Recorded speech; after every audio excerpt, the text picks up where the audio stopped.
The sickening thud resonated through the hollow metal shell, a wet, final sound that no child should ever hear. I saw it all, a sliver of darkness through the fruit crates, catching the glint of the ceremonial dagger my father held, slick and dark, as it rose and fell again, burying itself in the back of the man who had just tried to drag me from our desperate sanctuary. The air in the truck cab was thick with the metallic tang of terror and fresh blood, a new, indelible stain on the fabric of my young life. My mother's scream, a raw, primal sound, still echoes in the forgotten corners of my skull even now, decades later. It was a scream that marked the true beginning of everything that followed. A single, piercing note signaling the abrupt, brutal end of any innocence I might have claimed. That blood-soaked tableau, etched permanently into the raw nerves of my memory, was the crescendo of a day born from a simple, ominous mark, a hasty white S smeared on the weathered wood of our front door, just as the last shadows of October 31st, 1984, crept across our world. I was 10, a collection of skinned knees in boundless, unthinking curiosity. That Halloween night had melted into November 1st, a date that would forever be seared into my brain. Not for any holiday, but for the day the world decided to show me its teeth. I remember the air in our small deli home, usually bustling with the comforting din of life, felt taut, stretched thin, like a wire about to snap. It was the kind of quiet that buzzes in your ears, the kind that makes the hair on your arms stand up without knowing why. The first sign, the first ugly scribble in the margins of my childhood, was the letter S painted crudely on the cracked wooden panel of our front door. I'd been out, playing cricket in the narrow sun-dusted alleys, a world away from the anxieties that clung to the adults. The S caught my eye as I pushed open the creaking gate, a jarring splash of white against the faded green paint. It looked wrong, like a wound, instinct, that raw or primal sense I would come to rely on more than any logic, told me something was deeply, fundamentally amiss. I didn't know what it meant, didn't understand the venom it carried, but a chill, like a thread of ice, traced its way up my spine. The inside of the house was even worse. The air felt heavy, stagnant, as if the oxygen had been leached out by some invisible fear. My parents, usually so vibrant, so full of the exasperated love only parents can dole out, were huddled in front of the ancient, crackling radio. The glow of its dial painted their faces in stark, fearful angles. Their shoulders were hunched, their bodies rigid, as if bracing for a blow. The static-laced voice blared from the speaker, a tinny, unintelligible babble that seemed to swallow all the light from the room. It wasn't just news, it was a dirge. My mother, a woman who rarely showed anything but determined strength, gasped when she saw me. Her eyes, usually warm pools of comfort, were wide, black, and brimming with a terror I'd never witnessed. "Where were you?" Her voice was a strained whisper, as if speaking too loudly would shatter the fragile peace of the moment. "Out playing cricket." Before I could finish, her hand cracked across my cheek.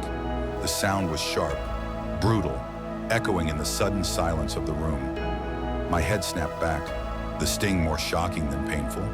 It wasn't a hard slap, not really, but it was enough to make my ears ring, to send a jolt of disbelief through my small frame.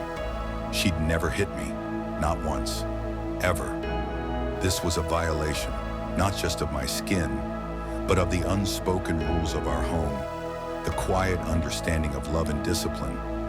"I told you not to leave the house today, didn't I?" Her voice was hoarse, thick with a desperation I couldn't comprehend. Tears welled in my eyes, not from the slap itself, but from the sudden, profound sense of betrayal. The world was tilting on its axis, and the ground was giving way beneath my feet. "Leave him alone," my father said, his voice a low rumble of protest. He had a way of being a calm anchor, even when things were going to hell. He was a man of quiet strength, His presence usually enough to smooth over any ruffled feathers, but even his voice was tight now, strained, edged with a fear that matched my mother's. She was about to snap back at him. I could see the words forming on her lips, sharp and cutting, but she seemed to think better of it. Her grip loosened, though her eyes remained fixed on me, still wide with unshed tears.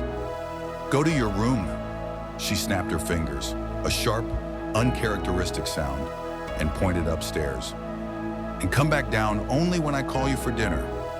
I stomped upstairs, a wounded, confused animal. My cheeks still tingled, my heart a dull, bruised throb in my chest. What was happening? Why were they like this? I caught snippets of their conversation as I climbed the worn wooden stairs, the sounds muffled by the distance, but the words still sharp enough to pierce the haze of my upset. "We should tell him," my father's voice, low and weary. "No, there's no need to." My mother's, equally strained, but firm. "It's already started. They marked our house." The faint sounds of their argument, laced with an unfamiliar dread, followed me into my room. I didn't understand. Marked our house? It sounded like something out of a storybook, something fantastical and dark, not something real. I crashed onto my bed, the familiar comfort of the mattress doing little to soothe the frantic fluttering in my stomach. It was 7 p.m. on 31st of October, 1984. My mind, a sponge for any scrap of information, had absorbed enough from adult conversations to know this much. More than 4 months had passed since the Indian Prime Minister Indira Gandhi had ordered the army to invade the Sikh holy place, the Golden Temple. It was an operation meant to flush out Sikh separatists, but it had desecrated the shrine and led to the deaths of hundreds of innocents. And it had been just over 10 hours since Indira Gandhi had been assassinated by her own Sikh bodyguards. As a young Sikh boy, I had no idea of the true significance of those events, of the monstrous wave of hatred they had unleashed, or what horrifying impact they would go on to have on my life the very next day. I only knew that a cold dread had wrapped itself around my home, and I was caught in its suffocating embrace. Dinner that evening was a quiet affair, a silent testament to the tension that pulsed through the air. Father had methodically locked all the doors and windows, dragging heavy wooden chests and furniture to barricade them, as if our small home could stand against an unseen tide. The radio, usually a source of background noise, sat atop a stack of books on the dining table, its quiet hum amplifying the oppressive silence. It was tuned to some foreign station, broadcasting irrelevant news from halfway around the world, a bizarre counterpoint to the impending apocalypse outside our walls. Father, his face grim and set, grunted and shut it off. We ate in silence, the clinking of forks against plates sounding unnaturally loud. Each bite felt like a struggle, a forced act of normalcy. I was sent to bed early, an unspoken command that held the weight of impending doom. Mother was extra affectionate that night, her touch almost desperate. She held me tight, clutching at my ribs like an eagle gripping its prey, her face buried in my hair. I could feel her body trembling, hear the tiny, choked sobs that escaped her lips. She cried, silently, clutching me closer, as if she was afraid that something bad was going to happen, as if she could somehow shield me from it with the sheer force of her terrified love.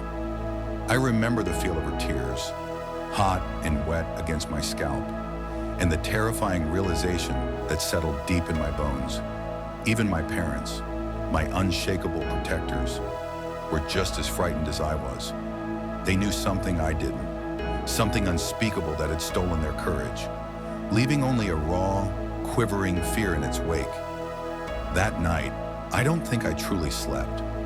I lay awake, listening to the creaks of the old house, the distant, muffled sounds of a city preparing for war, and the frantic drumming of my own heart. We were woken up the next day, November 1st, by loud, incessant banging on the front door. It wasn't a polite knock. It was a series of desperate, urgent blows that vibrated through the floorboards and rattled the windows, pulling me from the shallow, uneasy slumber I'd finally drifted into. Every nerve ending in my body screamed, "Danger!" I slipped out of bed, my bare feet hitting the cool, gritty floor, and tiptoed over to the top of the staircase. From there, I could just make out my father's silhouette as he peered through the peephole, his shoulders hunched, his body tensed like a coiled spring. He hesitated for a long moment, then, with a deep, shaky breath, unbolted the heavy door. It was Mr.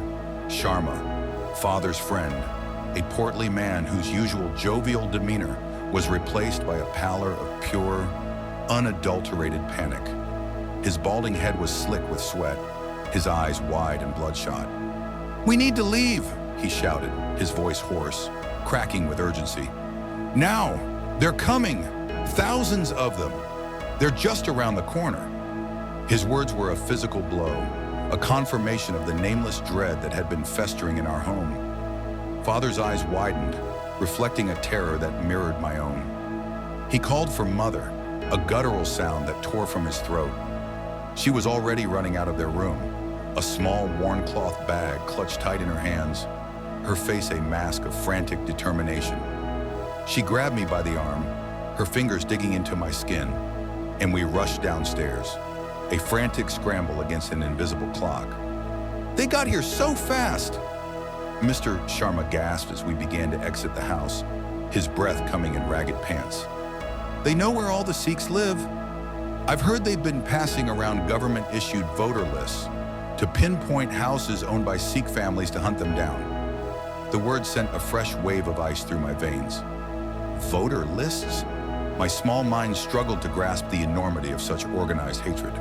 The idea that a government might enable such a thing, it was utterly alien, a concept that shattered the last remnants of my childish faith in order and safety.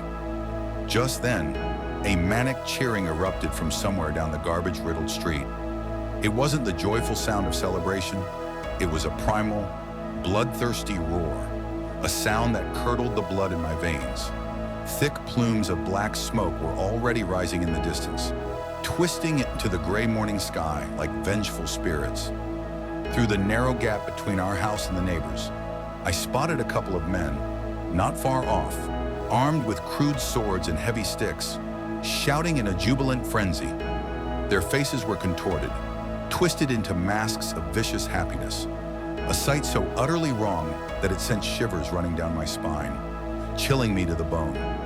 They were like feral animals, their eyes burning with an unholy zeal. "Back up!" Mr. Sharma yelled, his voice strained. "Quick, before they see us!" We doubled back, a chaotic, desperate retreat. I clung to my mother, my fingers digging into the fabric of her sari, my small body trembling, frightened out of my wits. My father slammed the door shut behind us after Mr. Sharma had made it in, the heavy thud echoing like a death knell. The barricades we'd built the night before suddenly seemed pitifully inadequate. "What now?" Father asked, breathless, his voice hoarse with exertion and fear. "We can't stay here. We'll soon be trapped." Mr. Sharma ran his fingers through his thinning hair, his eyes darting frantically around the room, searching for an escape where there was none. "To the roof," he said, his voice quiet but firm, a sudden surge of resolve in his eyes. "We'll move up there and make our way to my truck." The cheering got louder, closer, the individual shouts and screams of the mob now distinguishable as we clambered up the rickety interior staircase toward the roof access. The murderous tide had arrived on our street, a wave of hatred and violence ready to crash down upon us. They would soon start going door to door, burning down houses with an S painted on the front door and murdering the occupants within. I imagined the flames, the screams, the terror that would fill the air. "Get down," Father whispered, his voice urgent, and Mother forced me down on my hands and knees. The rough concrete of the rooftop scraped against my palms and knees as I crawled, fighting back the burning tears that threatened to blur my vision. The air was already thick with the sharp stench of smoke, an acrid smell that burned my nostrils and lodged itself in the back of my throat. And beneath that, a sickening, sweetish odor. One I would later learn was charred flesh, anguish-filled screams, raw and piercing, suddenly overtook the triumphant cheering, filling the neighborhood, a symphony of pure, unadulterated terror. Some other family, less fortunate than us, less prepared, had already been caught by the mob. Their screams were a horrifying premonition, a chilling reminder of our own precarious position.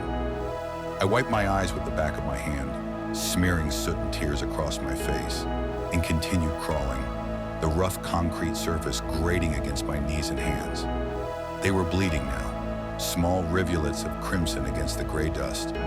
I wanted to cry, to sob, to have Mother comfort me, to tell me that everything would be all right, to fold me into her arms and make the world disappear. But I knew with a certainty that was crushing in its maturity that we didn't have that luxury. There was no time for tears, no space for childish helplessness. So I fought through the pain, through the rising tide of panic, and moved forwards, one scraped knee, one raw palm at a time. Mr. Sharma was the first one to leap over the low parapet onto the roof of our neighbor's house, a surprisingly agile move for a man of his build. He extended a hand, helping Father across, his face grim. Then it was my turn. I looked down. We were only 2 floors up, but to my 10-year-old self that day, it seemed far higher, an impossible chasm between relative safety and the terror below. The ground spun. "Look at me," Father said, his voice firm, cutting through the fog of my fear. His arms were wide, reaching out for me, his face etched with a desperate hope. "Focus on me. That's it." I took a deep, shuddering breath, trying to push away the image of the fall, of landing in the alley below, and got ready to jump. Mother, behind me, gave a firm push, and Father pulled me over, his grip strong, hauling me across the gap. By the time she made it onto our side, pulling herself up with a grunt of effort, we began hearing loud, thunderous banging right below us. The mob had reached our house. We had just missed them by a hair's breadth. The sound was like a battering ram, the rhythmic thud against wood and stone, punctuated by guttural shouts and the splintering crash of glass. They were inside. My heart hammered against my ribs, a trapped bird desperate for escape. Jumping from rooftop to rooftop got easier from then on, a grim, terrifying routine. The fear never fully went away. Of course, it was a cold, constant companion, a heavy cloak draped over my small shoulders. There I was, a boy barely 10 years old, navigating the precarious, dust-covered landscape of terracotta tiles and crumbling brick, fighting for my survival in a way no child ever should.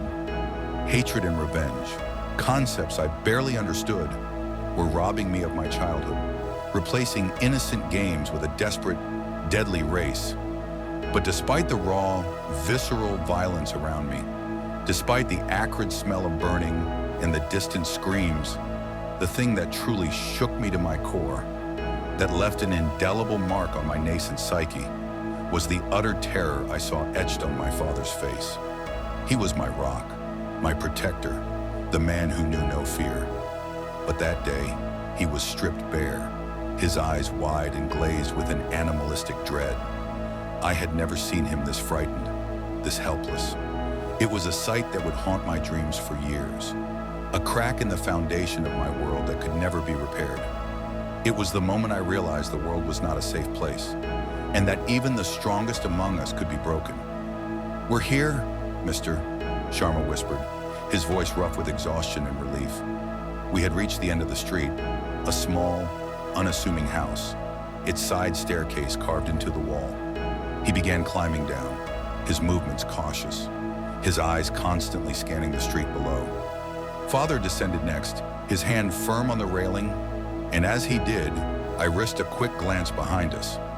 What I saw solidified the new, twisted reality of my world, etching itself into the fabric of my memory with the force of a branding iron. Down there, about a dozen houses away, in the middle of the garbage-strewn road, a Sikh man was being killed. I recognized him. He used to sell us vegetables from his rickety cart, his smile wide, his calloused hands sorting through fresh produce. Now he was naked, his turban torn from his head, his matted locks sticking to his sweaty shoulders. The tire of a truck, a symbol of ordinary transport twisted into an instrument of pure sadism, had been doused in kerosene and thrown around his neck. Then, someone had lit it. The rubber contracted and constricted as it burnt, wrapping itself around the screaming man like a melting boa, choking him, burning him alive. The smell, sickly sweet and acrid, filled the air, mingling with the cries of triumph from his tormentors. I blinked back tears, hot and stinging, and looked away. But the image was already burned behind my eyelids. What sort of hatred, what abyssal depth of cruelty drives a man to such an act? To this day, looking back on a lifetime of witnessing horrors, I still don't know the answer to that question. It was the moment I understood that humanity, even the ordinary faces around me, held a capacity for evil that transcended any monster in my nightmares. It was a lesson I would learn, again and again, in the decades to come, when we had all reached the ground, the solid, if filthy, concrete beneath our feet. Mr. Sharma motioned at us to follow him. He led us through a labyrinth of narrow alleys, past houses that were all locked shut, their windows like empty eyes, the voices of the mob trailing after us, a distant, hungry hum. Our neighborhood, usually a vibrant tapestry of life and noise, now looked like a ghost town, one that was being haunted by a bloodthirsty mob of demons, their shadows stretching long and menacing. On our way, my eyes, now hypervigilant, caught sight of more horrors, corpses, twisted and broken, in the shallow black sludge of the drain, their limbs jutting out at unnatural angles.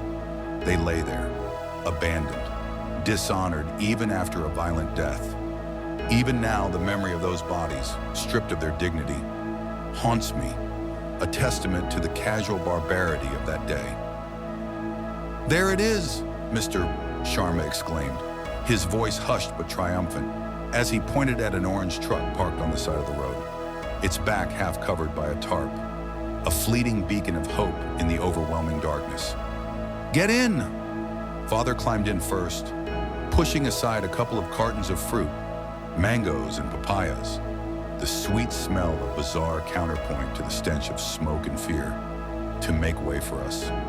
We pushed further into the truck's cargo space, a dark, suffocating cavern filled with the earthy scent of produce, reaching a corner near the driver's seat and wedging ourselves into the shadows between towering crates of fruit and vegetables. It was a tight squeeze, the plastic netting of the fruit bags digging into my skin, the air thick and warm. Mr. Sharma slid into the driver's seat, his face a grim mask of concentration, and moments later, the truck roared to life, its engine sputtering then catching, vibrating through the floorboards beneath us. It trundled onto the main road, slowly at first, then gaining speed, and we began moving away from it all.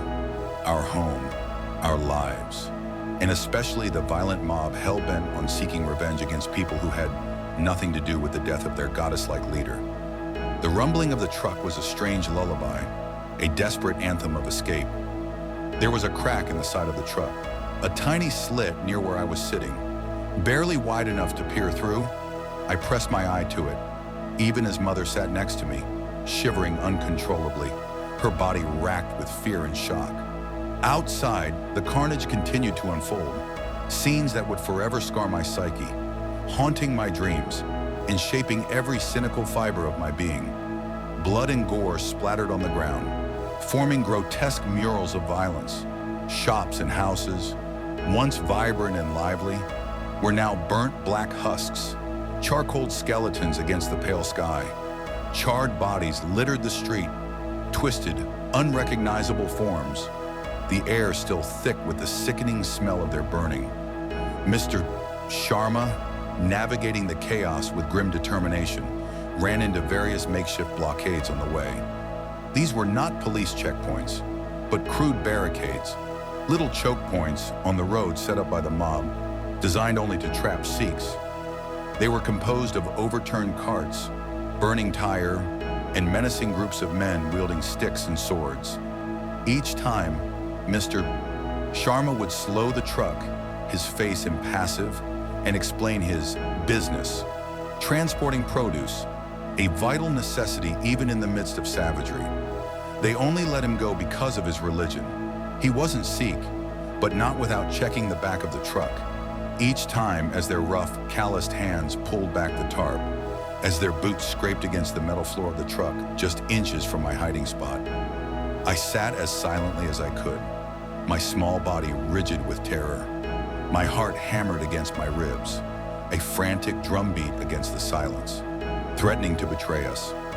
I strained my ears, trying to listen to the heavy footfalls of those who inspected the back of the truck, trying to discern their breathing, their intentions. 3 times the mob stopped us. 3 times Mr. Sharma made excuses about wanting to protect his product, about being late for delivery.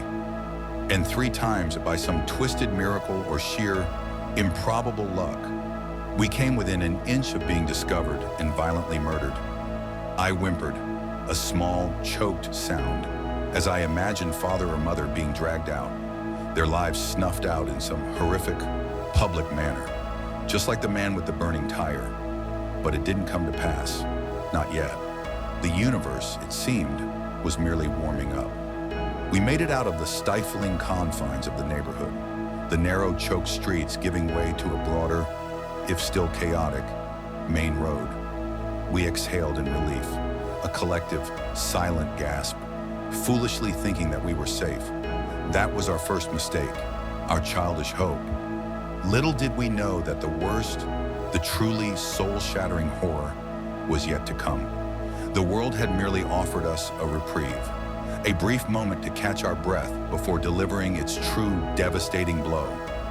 It was a police checkpoint, positioned precisely where the suffocating tightness of Old Delhi, with its ancient, winding alleys and crumbling history, spread out into the luxurious, almost obscene spaciousness of New Delhi. The checkpoint itself was a crude barrier, a long iron pole laid out horizontally, dangling a couple of feet above the ground, blocking our way. There was just one police car there, glinting dully in the morning sun, and 2 cops, their uniforms a crisp, unsettling blue against the chaos. They stopped Mr. Sharma, their faces impassive, and asked for a bribe. He gladly paid, a wad of rupees changing hands in a practiced, fluid motion. It was an expected nuisance, a familiar part of the landscape. But then, one of the cops, a burly man with a thick, bushy mustache, gestured to the back of the truck. They wanted to check it as well. Mr. Sharma's jaw tightened, his eyes darting to the back, a silent prayer flickering across his features. He reluctantly agreed, his voice strained, praying that this one would be like the previous occurrences, that we wouldn't be spotted, that the shadows and the fruit crates would hold their secrets. My heart, which had just begun to slow, picked up its frantic pace once more. I was young and hopelessly, tragically innocent at that point. My world had been shaped by movies and stories that taught me the police were always the good guys, the protectors, the unwavering pillars of justice. I couldn't even have imagined that not only were these cops aiding the mob, turning a blind eye to the barbarity, but in some cases they were actively committing the killings themselves, their badges a grotesque shield for their savagery. We were unlucky enough to have come upon such a duo. Fate, it seemed, had a cruel sense of humor. One of the cops, the burly one, climbed up onto the truck, his polished boots heavy on the metal floor. He carried a lathi, an almost 2-meter-long bamboo stick, which he used to beat rhythmically on the crates, a mocking percussion to our terror. His footsteps echoed in the enclosed space, each thudding nearer, a slow, deliberate march towards our doom. He sauntered leisurely towards us, chatting idly with his partner on the ground, his voice an indifferent drone. He grew closer and closer and closer until I could see the worn leather of his boots, the dust clinging to the polished surface, mere inches from my face. I held my breath, my lungs burning, my body frozen, a tiny statue carved from fear. He stopped. He stood there for a second or so, the eternity of a breath, his lathie resting against a crate, seemingly contemplating whether to move on or peer deeper. My entire existence hinged on that agonizing pause. Then he was back, not moving on, not leaving. He ducked with a sharp, sudden motion and appeared directly in front of my face, his grin wide, revealing stained teeth. His bushy mustache quivered with the action, a grotesque caricature of a smile. He had seen me. My small, desperate haven was shattered. I shrank back in fear, pressing myself against the rough, splintering wood of the crates as Mother screamed, a choked, guttural sound of pure agony and despair. Before I could even register the shock, he grabbed me by the hair, his fingers digging into my scalp, and began dragging me out from the shadows. I sobbed, a raw, ragged sound, and yelled for Mother, grabbing onto the crates for support, the rough wood stabbing splinters into my fingers. But I couldn't stop the man. His grip was too strong, his purpose too brutal. I was at the very edge of the truck bed, about to be pulled into the harsh light, into the unknown horror of the street, when Father roared. It wasn't a human sound, not really. It was the sound of a cornered animal, a primal burst of protective fury. He charged at the cop, an unstoppable force, his hand already on the ceremonial dagger, the kirpan, that Orthodox Sikhs carry. It was a small, curved blade, usually a symbol of faith and honor. But that day, it was an instrument of desperate survival.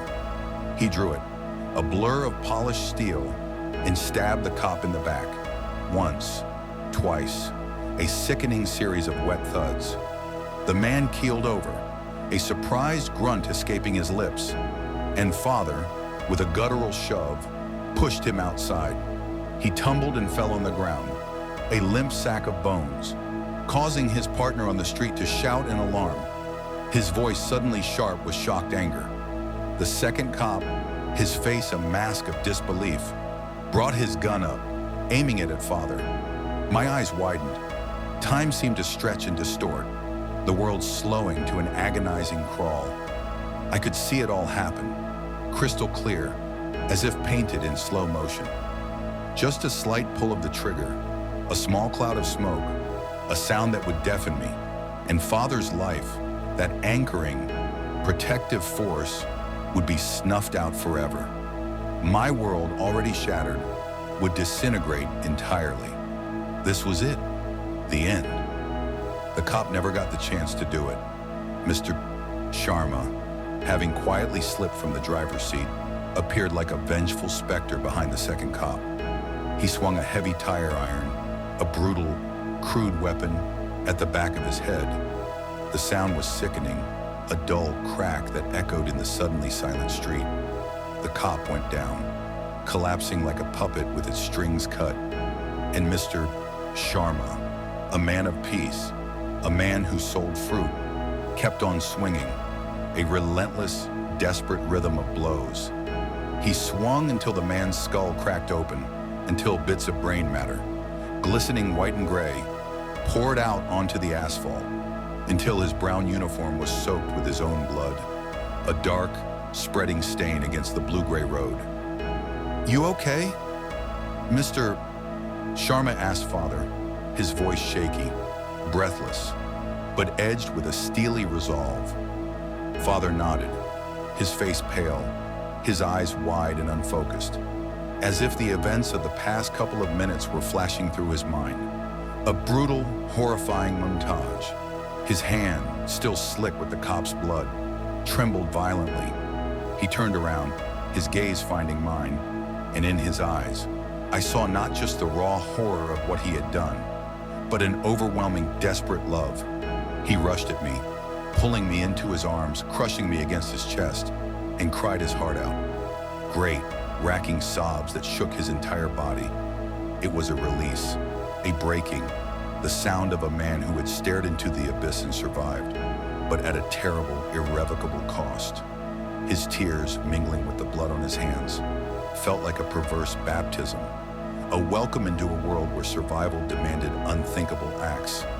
It was relatively safe from that point on, though the definition of safe had been fundamentally altered. Crouched uncomfortably in the back of that truck, wedged between crates of rotting fruit that now felt like a second skin, we escaped the city and traveled, mile by mile, deeper into Punjab, a state where Sikhs had a significant presence, a place where, for a time, we could breathe. We were just three, anonymous figures in a world gone mad, driving through the aftermath of an atrocity. The radio, still silently perched on the dashboard in the cab, no longer blared the news of the world.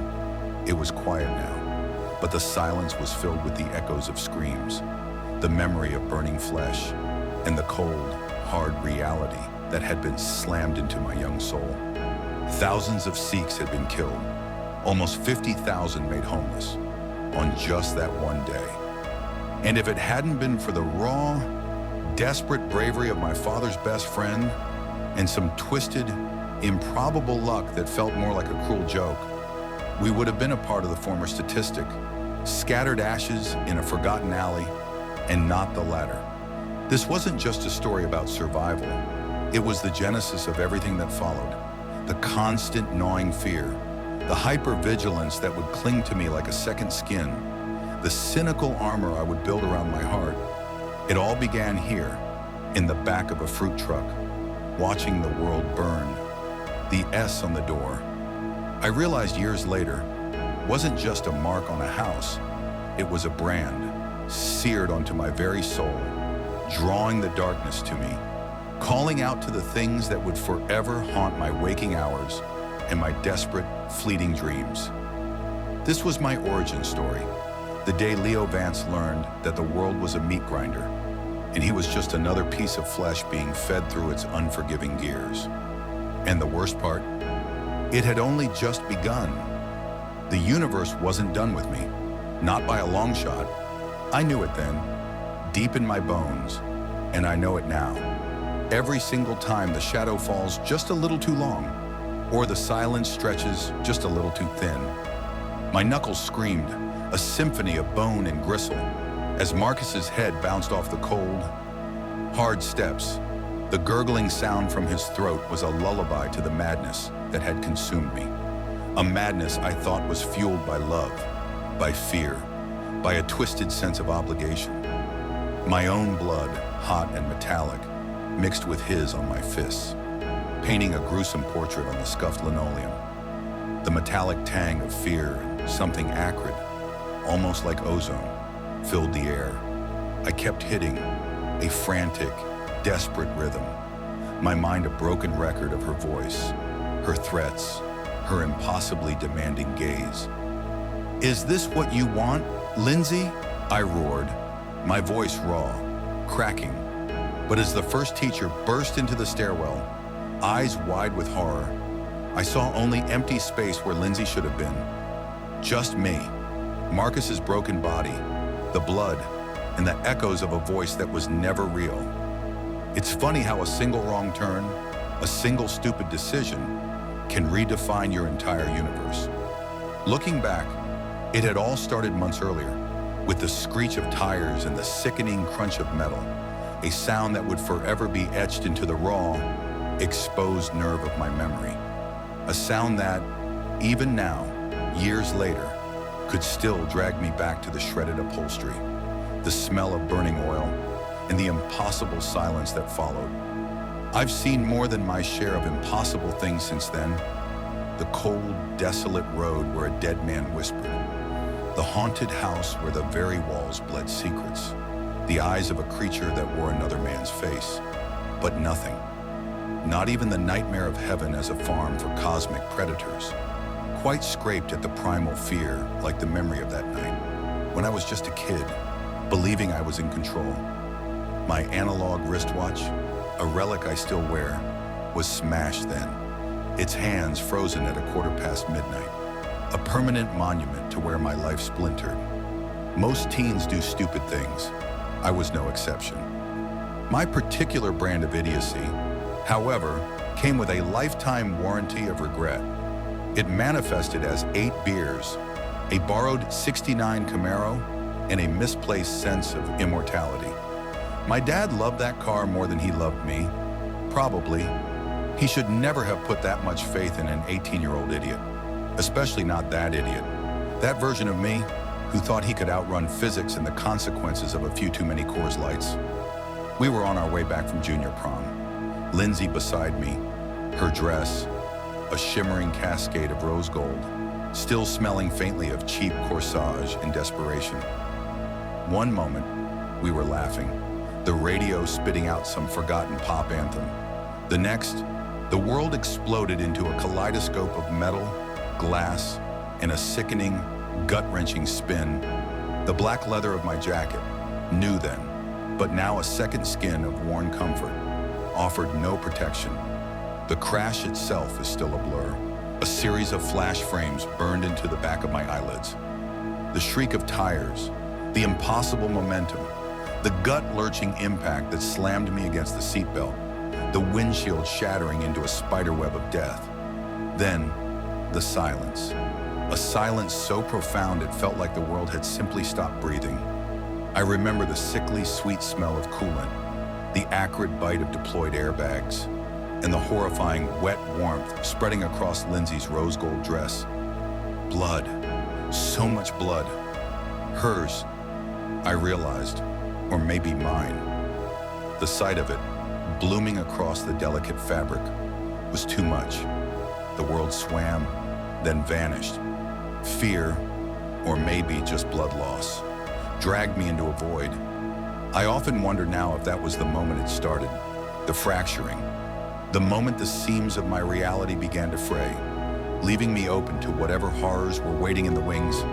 The sirens tore through the void first, a wailing banshee song, then the lights, strobing and blinding, even through my closed eyelids. The frantic, shouting voices of police and paramedics, distant and distorted, like trying to listen through a foot of water.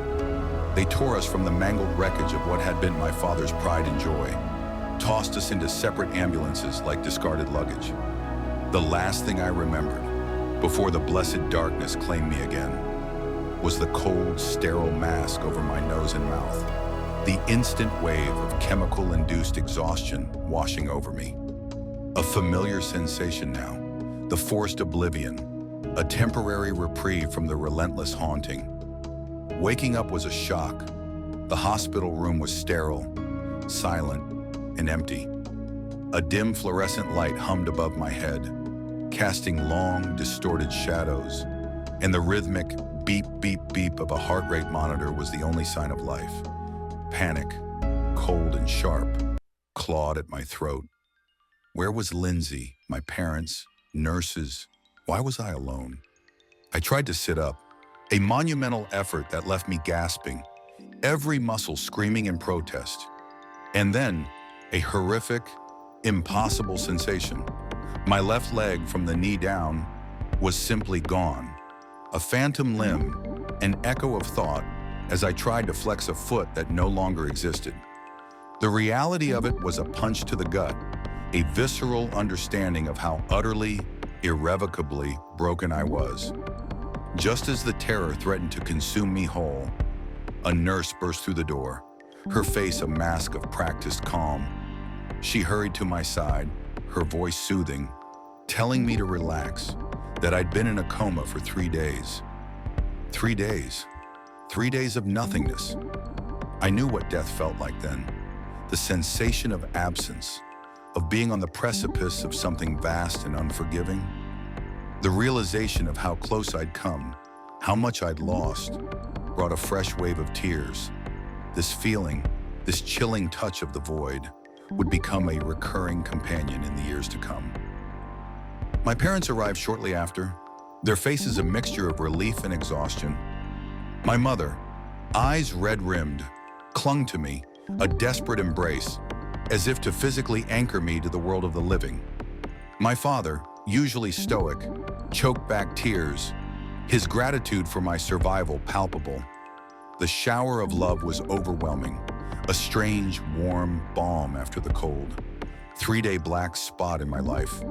It was nice, I had to admit, to be held, to be cared for, even by people who must have been secretly furious with me. But the nagging question, a persistent fly buzzing in my mind, wouldn't let me rest. "Where's Lindsay?" I asked, my voice hoarse. Once, then twice, the desperation growing with each syllable. My mother's face crumbled, tears streaming down her cheeks as she delivered the blow. "She's real banged up, honey. The doctors say she has significant brain damage. I'm so sorry."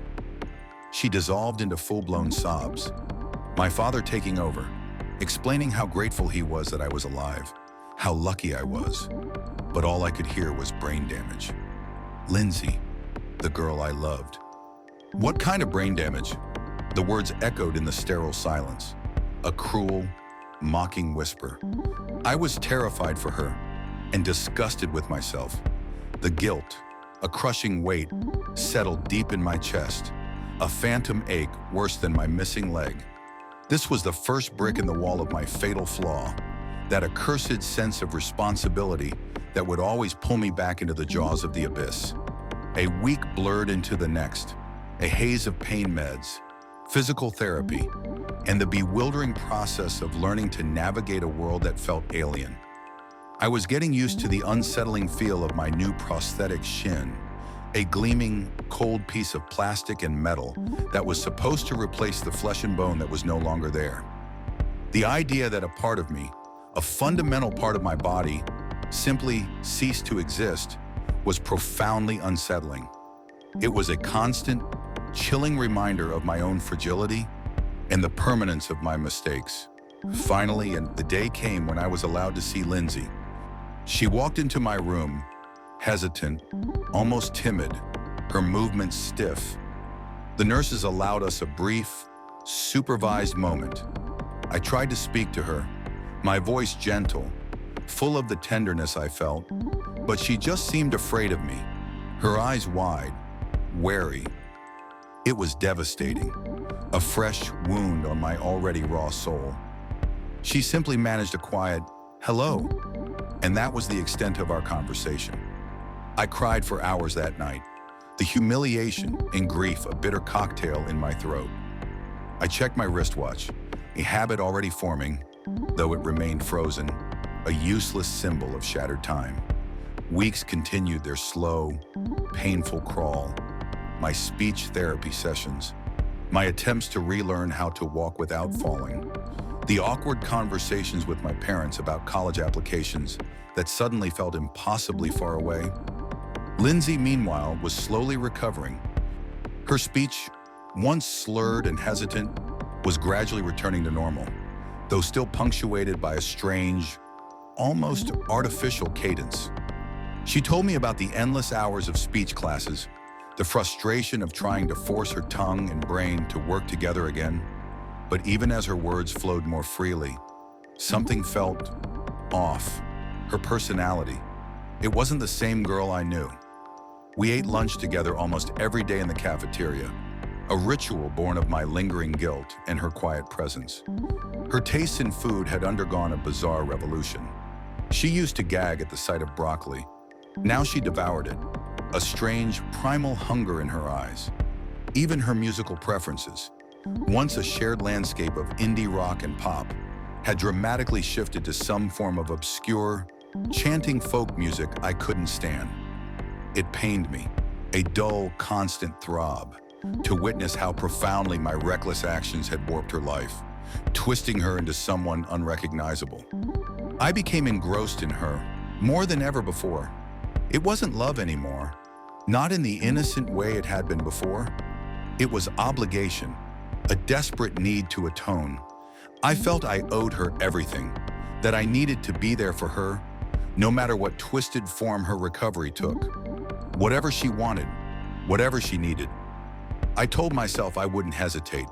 We spent every spare moment together, me trying desperately to rebuild the shattered connections, to find the ghost of the girl I used to know. It was hard, so incredibly hard.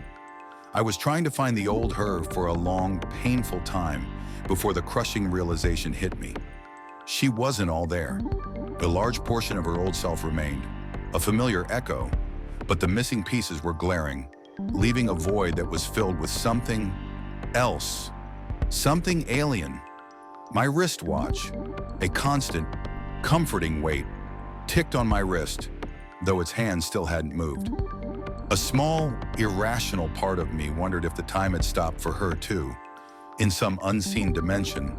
Over the next few months, I grew alarmingly committed to this new, strange version of our relationship.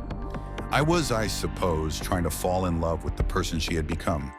This new and improved Lindsay, as she sometimes sarcastically called herself.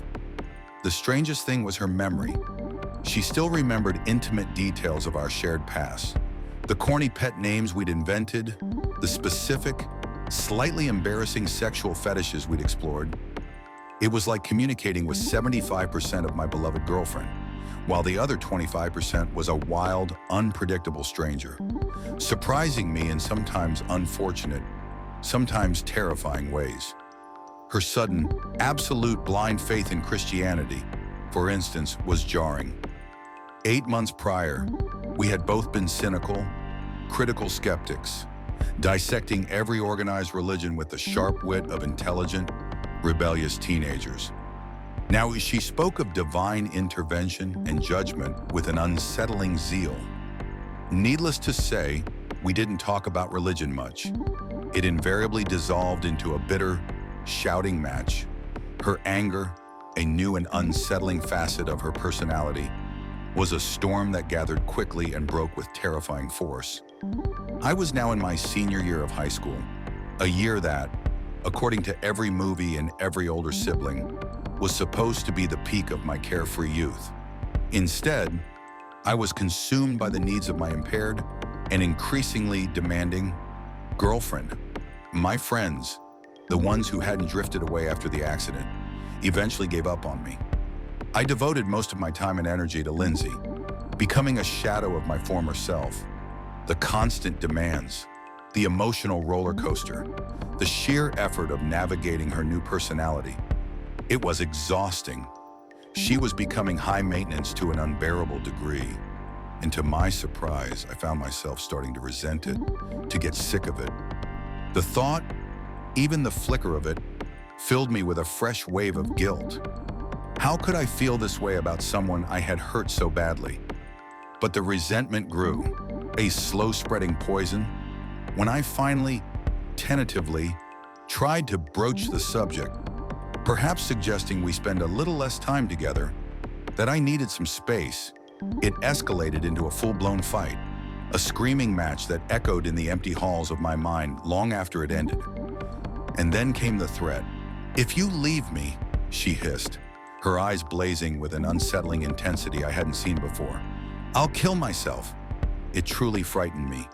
Lindsay never talked that way, ever. The words hung in the air, heavy and dark, and I was really, truly starting to wonder how much the accident had warped her. I couldn't deal with the stress, the crushing weight of imagining her death on my conscience, piled on top of everything else. So now, like a fool, I stayed. My wristwatch, though broken, felt like a tether to a sanity I was quickly losing.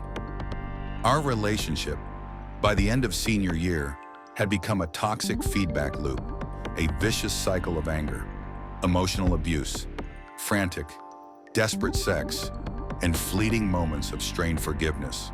She hated it, absolutely hated it, if I ever dared to bring up the accident or how it had changed her, or if I called her out on any of her new, increasingly erratic habits. Her new personality possessed a steaming temper, one that genuinely scared me at times. She still threatened to kill herself, and even more frighteningly, she began to threaten me. Her words, delivered with a chilling conviction, seemed to hold more and more truth with each passing day. The air around her sometimes felt thick, charged, like before a storm or before something unseen made itself known. I had come to recognize that feeling in later years, the precursor to true horror. I remember one evening, the air heavy with unspoken threats. I looked at her, truly looked at the stranger in front of me, and asked, "What do I need to do, Lindsay? What do I need to do to prove to you that I love you?" Her response, delivered with a chillingly calm certainty, chilled me to the bone.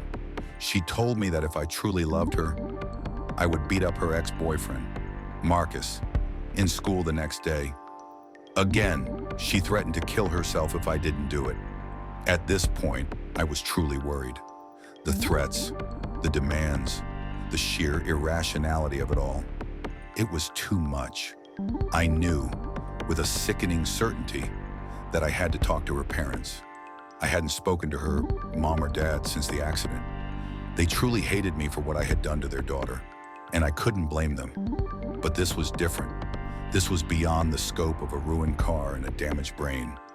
This was about Lindsay's life, and perhaps mine. After she left for lacrosse practice that night, her absence a temporary, fragile relief, I took a walk to her house. The late afternoon air was crisp, carrying the scent of cut grass and distant exhaust fumes. I knocked on the door, a tentative rap that felt impossibly loud in the quiet neighborhood. No one answered. I knocked again, harder, the hollow sound echoing back at me. Still nothing. Finally, with a rising sense of desperation, I twisted the handle, unlocked. I pushed the door open a crack and peeked my head inside, calling out for her parents. Mr. and Mrs. Hayes? It's Leo. Her dad appeared almost instantly, his face contorted into a mask of pure, unadulterated venom. What the fuck are you doing here? He cursed, his voice low and dangerous. Listen, I pleaded, my voice thin. First off, I owe you a long overdue apology, but I need to talk about Lindsay. I was cut off as the door slammed in my face, the sound of final, definitive rejection.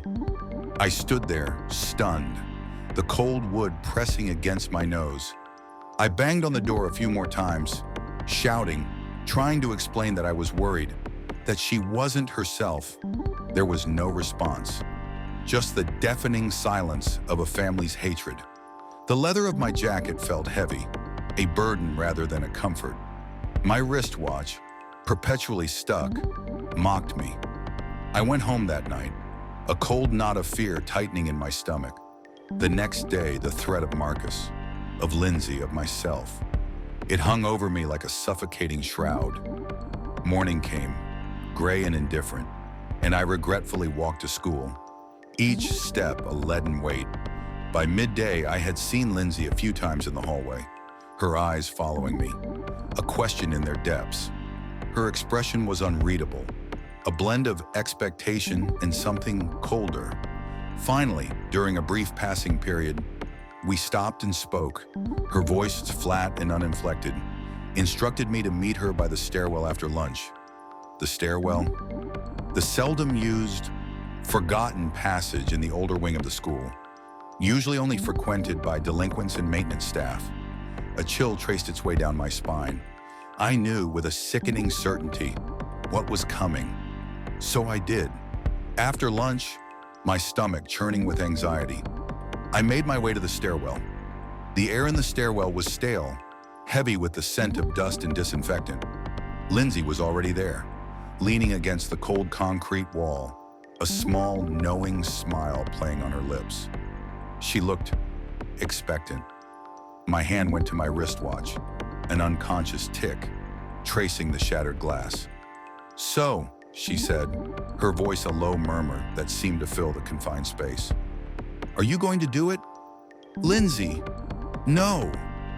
My voice was firmer than I expected, a last stand against the encroaching madness. I'm not going to beat the shit out of Marcus just to prove that I love you. Why are you trying to make me do this? I argued, my frustration boiling over. Her smile vanished, replaced by a sneer. You can't even do one little thing I ask you to do? When did you become such a pussy? She resorted to her usual name-calling, a verbal lash that had become sickeningly familiar. It's not one little thing, Lindsay, I countered, my voice rising in volume, echoing off the concrete. You're asking me to assault your ex-boyfriend just to prove a point that I care about you. That's fucked up. Lindsay, and I'm not playing your mind games anymore. I stood my ground, my heart hammering against my ribs, a desperate defiance. She gritted her teeth, her jaw clenching as I refused to bend to her will. Her eyes, usually a soft hazel, seemed to darken, to become bottomless pits.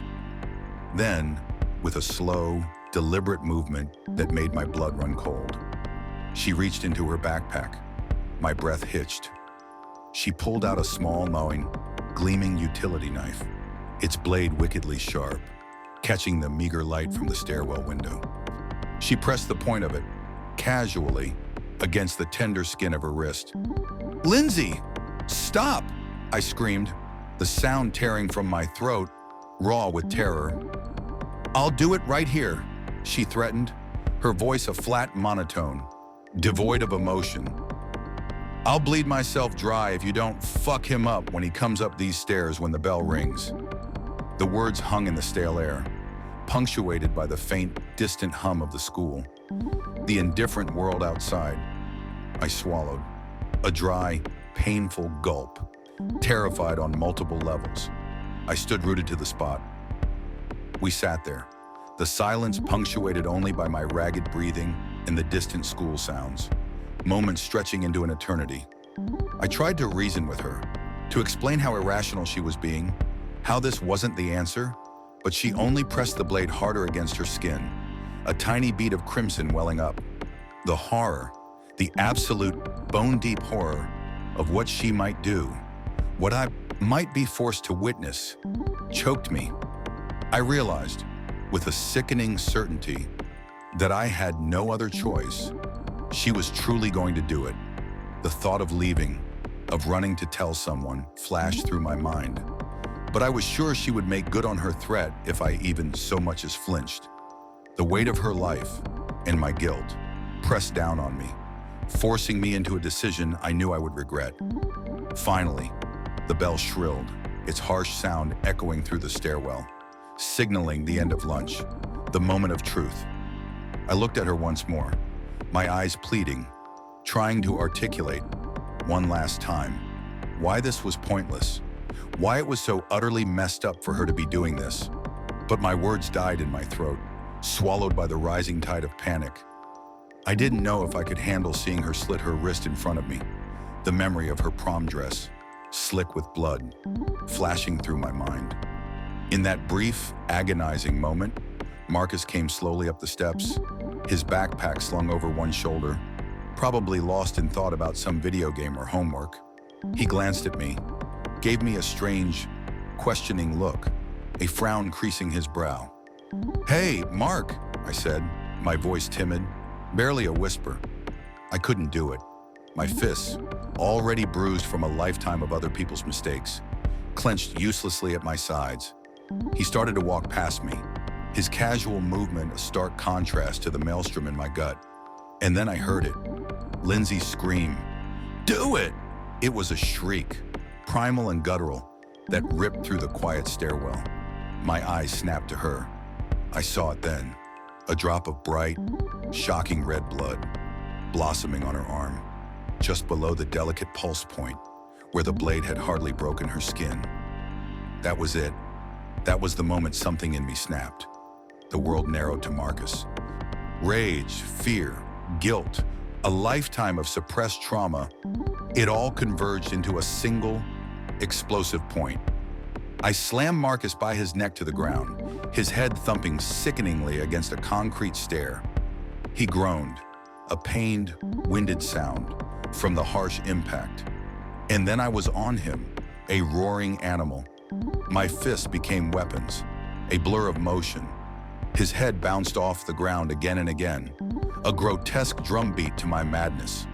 My knuckles connected with his face, the satisfying crack of bone and cartilage, the warm, wet rush of blood. "Is this what you fucking want?" I screamed, my voice ragged, raw, as my fist connected, cracking his nose, collapsing his eye socket. I didn't stop. I continued until he was hardly breathing, his face a pulpy, unrecognizable mask drenched in his own blood, his throat gurgling a desperate plea for air. A small, rational part of my brain, a part I barely recognized, whispered about the consequences. but it was drowned out by the roar of the red mist.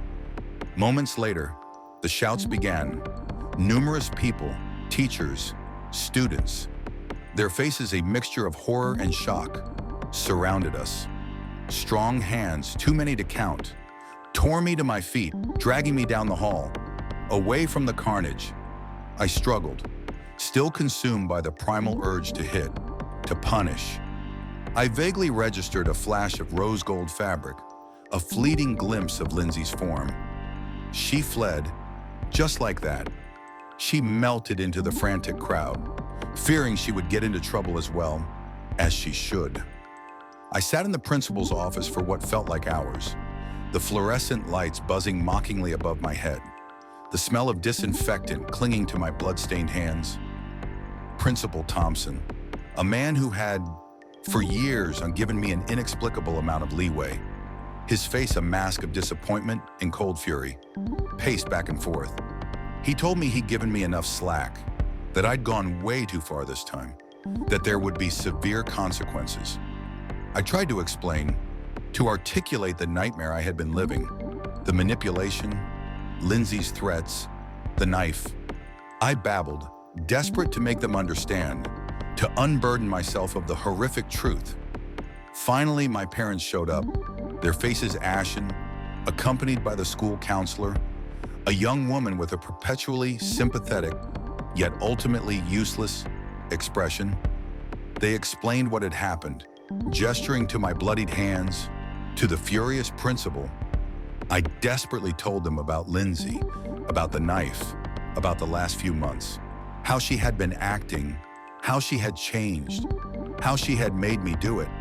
The counselor, her expression unreadable, had a small laptop open on her desk, a flash drive plugged into the side. Without a word, she clicked play on the video. The principal nodded, a grim, knowing look on his face. My parents exchanged a worried glance, then all eyes turned to the screen. We watched in silence, the only sound the faint whir of the laptop's fan. My blood turned to ice in my veins as I watched the grainy security footage of the corner staircase. I stood there, alone in the stairwell, my back to the camera, bantering to the tiled wall. My parents cringed, recoiling in horror, as they watched me mercilessly assault Marcus. Only the two of us were visible in the stairwell, just me and Marcus's crumpled form. No Lindsay, no rose gold dress, no knife, nothing. Just me, talking to empty air, screaming at a ghost, driven to violence by a hallucination. The words of the principal, the counselor, my parents, faded into a dull roar. The world had split open again, and this time, I knew there was no patching it back together. That was the day I truly learned that the horror wasn't just out there. It was also in here, a seed planted in that crumpled car, nurtured by guilt, and blossoming into a terrifying, inescapable reality. This was the true beginning of the weary wanderer, the haunted everyman, the one who started running, not just from what the world held, but from what his own mind could conjure. Total characters, 9877. The taste lingered on my tongue, metallic and strangely sweet, like a whisper of forbidden knowledge. Every bite had been a step closer to the abyss, and now, the flickering television screen in the motel room blared the headline, painting the horror in stark, undeniable strokes. Missing family of 3.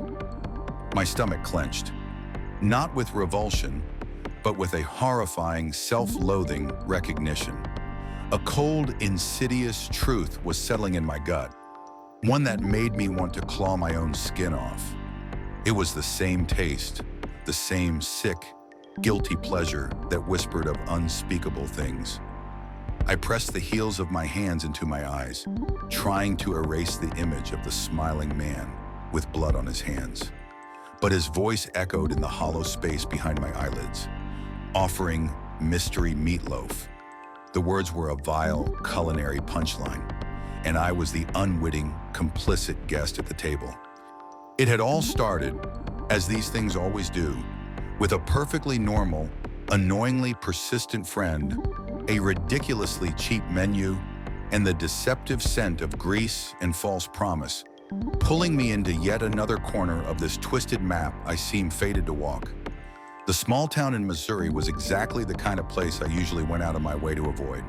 Too many eyes, too many familiar faces, too many opportunities for the past to catch up or for new horrors to manifest. I preferred the anonymity of highways and rest stops, the transient nature of a life lived between truck stops and dilapidated motels. But my current gig, a graveyard shift at a distribution warehouse on the outskirts of town, had me stuck for the foreseeable future. A temporary prison, I told myself, just until the next payroll cleared and I could point the old pickup towards another horizon. The town itself was a postcard of American folksiness. All clapboard houses and the scent of pine needles from the nearby national park. People knew each other's names, or so it seemed, waving from porch swings and pickup trucks. It was the kind of community that made my skin crawl. Tight-knit usually meant too close for comfort, too many secrets buried beneath that manicured lawn of normalcy. Then, Sam's Smash Burgers and More showed up. A new joint, opened by some tourist who decided to plant roots. The talk around the warehouse break room was all about it, mostly positive, sprinkled with a few unsettling whispers. Weird taste. Found a hair. Thought I saw a ring. I'd heard it all before. The usual gripes about any new establishment. But then someone mentioned a tooth, a human molar, supposedly. That got my attention, not because I believed it, but because it had the distinct tang of the truly improbable, the kind of story that usually presaged a much nastier reality. The owner, Sam, a perpetually smiling man, had apparently dismissed it all as a conspiracy by the locals to keep outsiders out. A notion so ludicrous it almost looped back around to believable. Almost. Come on, Leo, man, you gotta try it, Trey insisted, practically vibrating with enthusiasm. Trey was another reason I was stuck here. He was my shift supervisor, a genuinely good guy who had taken a shine to me, despite my best efforts to remain a polite, professional enigma. He kept pushing, kept badgering, rattling off how amazing the food was. Seriously, dude, 15 times already, and I've never found anything weird. Sam's a good guy. He clasped his hands together in mock prayer, his eyes wide. I stared at him, my gaze lingering a moment too long on his friendly, open face. A cold sliver of memory snaked through me. The easy trust I'd once placed in a familiar face, only to find a hollow, monstrous imitation beneath. Mitch. Goddamn Mitch. The paranoia was a constant companion now, a low hum beneath the surface of my consciousness. It flared brightest when someone was too nice, too insistent. 15 times, I echoed, the words tasting like ash. You're either an idiot savant for cheap eats, or you've developed an iron constitution for local legends. Trey laughed, oblivious, and for a second, I felt a pang of something akin to guilt for my dark thoughts. He was just a regular guy. Probably. Okay. I relented, a sigh escaping me that tasted of resignation. Fine, but only to shut you up. And if I find a toenail in my fries, I'm blaming you. We shared a strained laugh, mine more of a grimace, and headed out. Buster was back at the motel. Thank God. No way I was dragging him into another potential nightmare. He was probably curled up on the passenger seat of the truck, waiting for me to emerge from another one of my self-inflicted detours into the bizarre. My worn leather jacket felt heavier than usual, a familiar comfort and a constant reminder of the burdens I carried. I checked my analog wristwatch, more out of habit than need, the second hand sweeping its eternal, indifferent arc. 5:10. Time meant nothing when you were waiting for the other shoe to drop. Sam's Smash Burgers and More was something. From the outside, it looked like a repurposed roadside diner from the 70s, with a few sun-bleached picnic tables out front. The umbrellas faded like old bruises. Inside, it was clear what it had been: a laundromat, a brightly lit, slightly too clean laundromat, with a walled-off kitchen section where the massive commercial dryers once stood. The lingering scent of fabric softener was doing battle with the smell of sizzling grease, creating a bizarre olfactory cocktail. "Laundry and burger," I muttered, shaking my head. "Only in America." Trey, meanwhile, was already at the counter, beaming at the menu tacked up behind the register. It was short, a sparse list of classics: single, double, triple cheeseburgers, pork steak, house fries, fried pickles, and chili. Everything was listed at a shocking $2. $2. My cynical alarm bells started ringing like a fire truck. Nothing was that cheap without a catch. Nothing. The only things that came free in my world were pain and regret. This price felt like a challenge, an insult to the laws of economics, a blatant red flag fluttering in a non-existent breeze. "You go first," I told Trey, my stomach rumbling in protest against my unease. My appetite had a nasty habit of ignoring my brain's warnings. He ordered a double cheeseburger, house fries, and a fried pickle. "Fried? A pickle?" I managed, my brow furrowing. My brain was still trying to compute the economics of $2 everything. "Yo, Leo, wake up, man. Stop spacing out, weirdo." Trey laughed, lightly grabbing my shoulder. I flinched, almost imperceptibly, at the touch. My eyes narrowed, scanning his face for any tell, any flicker of something else. Nothing.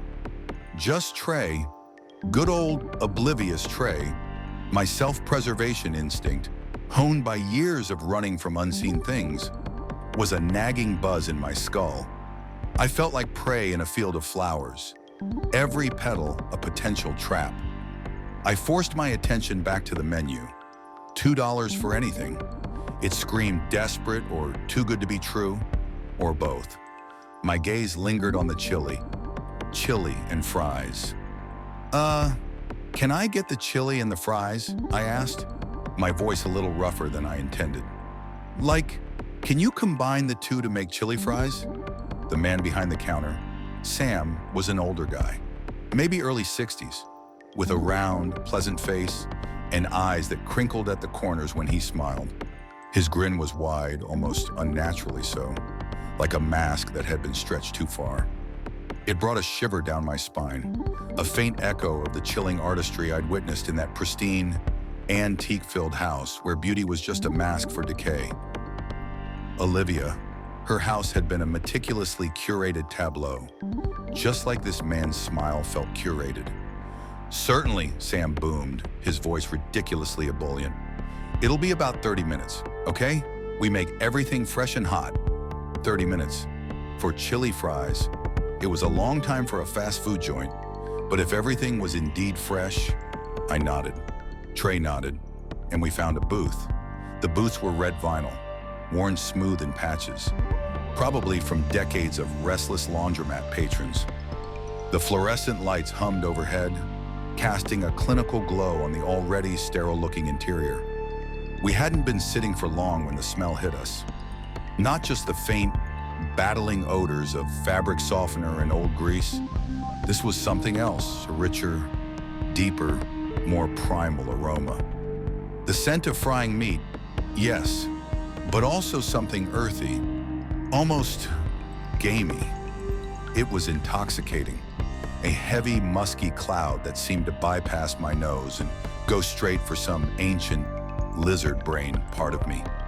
It instantly brought back a flood of half-formed memories, sensations more than images, a warmth, a feeling of security, a deep animal satisfaction. My mind, ever the masochist, immediately conjured a phantom ache, a memory of a time before the world went sideways. My father, a man I hadn't thought about in years, not willingly. He'd cooked, sometimes, big, hearty meals. I remembered the smile, broad and genuine, as he'd served up plates, my mother with her cheap camera, snapping photos. He dreamed of his own restaurant, a vision that had evaporated when the bank denied his loan. Then had come the bottles, the depression, the quiet house turning into a war zone, The fear that coiled in my gut every time I heard his heavy footsteps. The car wreck. The screaming. My mother kicking him out. The silence that followed, both blessed and damning. The universe, I reflected, was just a series of bad deals, one after another. No matter how good something smelled or felt, the price was always astronomical. 45 minutes later, not 30, a woman appeared, carrying our plates. She was young, maybe our age, with a perpetually tired expression that reminded me of my own face in the mirror most mornings. She placed the plates in front of us, and I found myself staring. The food looked artful. No, artful wasn't right. It looked perfect. The kind of perfect that felt wrong, like it had been designed by a surgeon, not a short-order cook. Every fry was placed with deliberate precision. Every dollop of chili a miniature peak on a mountain range of golden potato. The cheese was melted exactly right. A shimmering blanket. It was immaculate, almost disturbingly so. "You see, bro, don't that shit look good?" Trey exclaimed, practically drooling. He lifted his burger, the cheese pulling in molten strings, the patties perfectly smashed, glistening with juice. The bun, too, was buttery, fluffy, with just the right amount of onion and lettuce peeking out. He was right. It looked impossibly good. Almost too good, like a prop in a horror movie, designed to lull the unsuspecting victim. The smile on Sam's face, wide and too bright, brought me back to Ethan, that charmer in the woods, whose appetites were far more particular than anyone could have guessed. He'd seemed so normal. This place felt the same. My chili fries were steaming, radiating a comforting warmth. The chili was thick, almost meaty, coating the fries perfectly. The fries themselves, despite being submerged in the concoction, were still stiff, crunchy on the outside, with soft, creamy potato on the inside.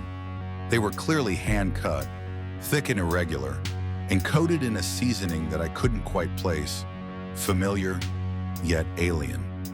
It prickled at the back of my throat, a subtle, addictive hum. I took a bite, then another, and another. The cascade of flavors was immediate, overwhelming, distracting.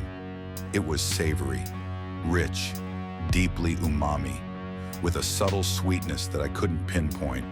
My brain, usually a fortress of cynicism and paranoia, simply melted under the onslaught. It was delicious, horrifyingly, addictively delicious.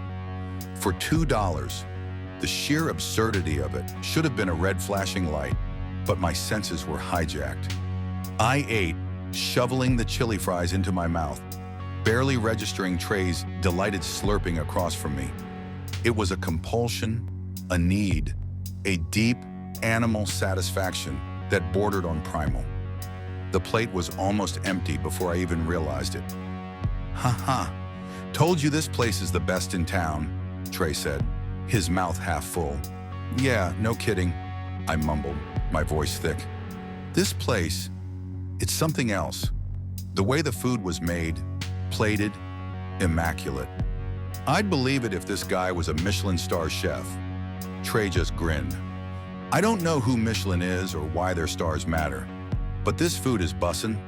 He said it with unearned confidence, perfectly unironically, and for a moment, I almost laughed. Almost, but then the food hit me. A wave of post-meal lethargy and a strange, almost shameful satisfaction. It was like I'd just eaten something I shouldn't have, something forbidden. We finished, pushing the empty plates across the table. When we stood to return them to the counter, that's when I heard it. A faint sound, almost imperceptible beneath the low hum of the laundromat dryers and the clatter from the kitchen. A muffled cry, like someone was trying to yell, but their voice was swallowed by something thick, heavy, a plea, a choked gasp. My blood ran cold. The comfortable haze from the food evaporated, replaced by a sudden, brutal clarity. My ears strained, trying to isolate the sound, to make sense of it. The desperate, muffled sounds from the kitchen clawed at the edges of my hearing, a familiar echo of that cold, dead whisper on the mountain pass, or the pleas I'd heard from behind sealed doors, the kind of sound that meant someone was in trouble, the kind of sound I usually ran from. My stomach nodded. Damn that reluctant conscience of mine. "Hey, bro," I asked Trey, my voice low, barely a whisper. My hand went to my wrist, my fingers tracing the cold metal of my watch, a grounding tick. "Do you hear that? It sounds like someone trying to yell." Trey paused, his brow furrowed. He tilted his head, listening, then he shrugged, dismissing it. "Nah, I don't hear a thing. I think you're just crazy, 'cause I was right. And you're trying to find something wrong with this place." He laughed, a short, snickering sound. The kind of sound normal people made when faced with something abnormal. The kind of sound that made me want to scream. I wanted to believe him. God, I wanted to believe him. That I was just crazy. That my brain, perpetually haunted, was manufacturing horrors where none existed. It was easier to think that. It always was. Why would anyone risk this? Risk everything for a $2 burger joint? The thought was too insane, too monstrous. I shook my head, trying to dislodge the clinging dread. "Let's just go," I said, my voice flat. My go bag, always packed in the truck, suddenly felt miles away, unreachable. As we reached the door, Sam, the owner, emerged from the kitchen. He was smiling again, that same too wide, stretched smile, but this time, something else was evident. His hand, as he waved us out, was covered in blood. Not just a smear, but a wet, glistening coat. Too much, far too much for a normal kitchen accident. The smell of something metallic, coppery, distinct from the grease, wafted from him. It made my gorge rise. "Come back later for our mystery meatloaf." "Waikiki," he called out, his voice booming with exaggerated cheer. A macabre joke that only he seemed to understand. A cold shiver, colder than any winter wind, ran down my spine. This wasn't a joke. This was a statement. The metallic tang, the unsettling sweetness of the food, the muffled screams, the too cheap prices, the missing tooth, the bloody hand. It all clicked into place with horrifying, sickening clarity. Another farm, another harvest, just a different kind of meat, same in different cosmic butchers. The thought chilled me to the bone, not just because of the gruesome implication, but because it resonated with a deeper, more profound dread, a chilling echo of that impossible, boundless farm I'd glimpsed in my worst moments, where existence itself felt like nothing more than a carefully curated feeding ground for unspeakable things. I mumbled a goodbye, my voice catching in my throat, and practically dragged Trey out the door. My eyes scanned the street, searching for anything, anyone, but the world outside felt just as oblivious as Trey.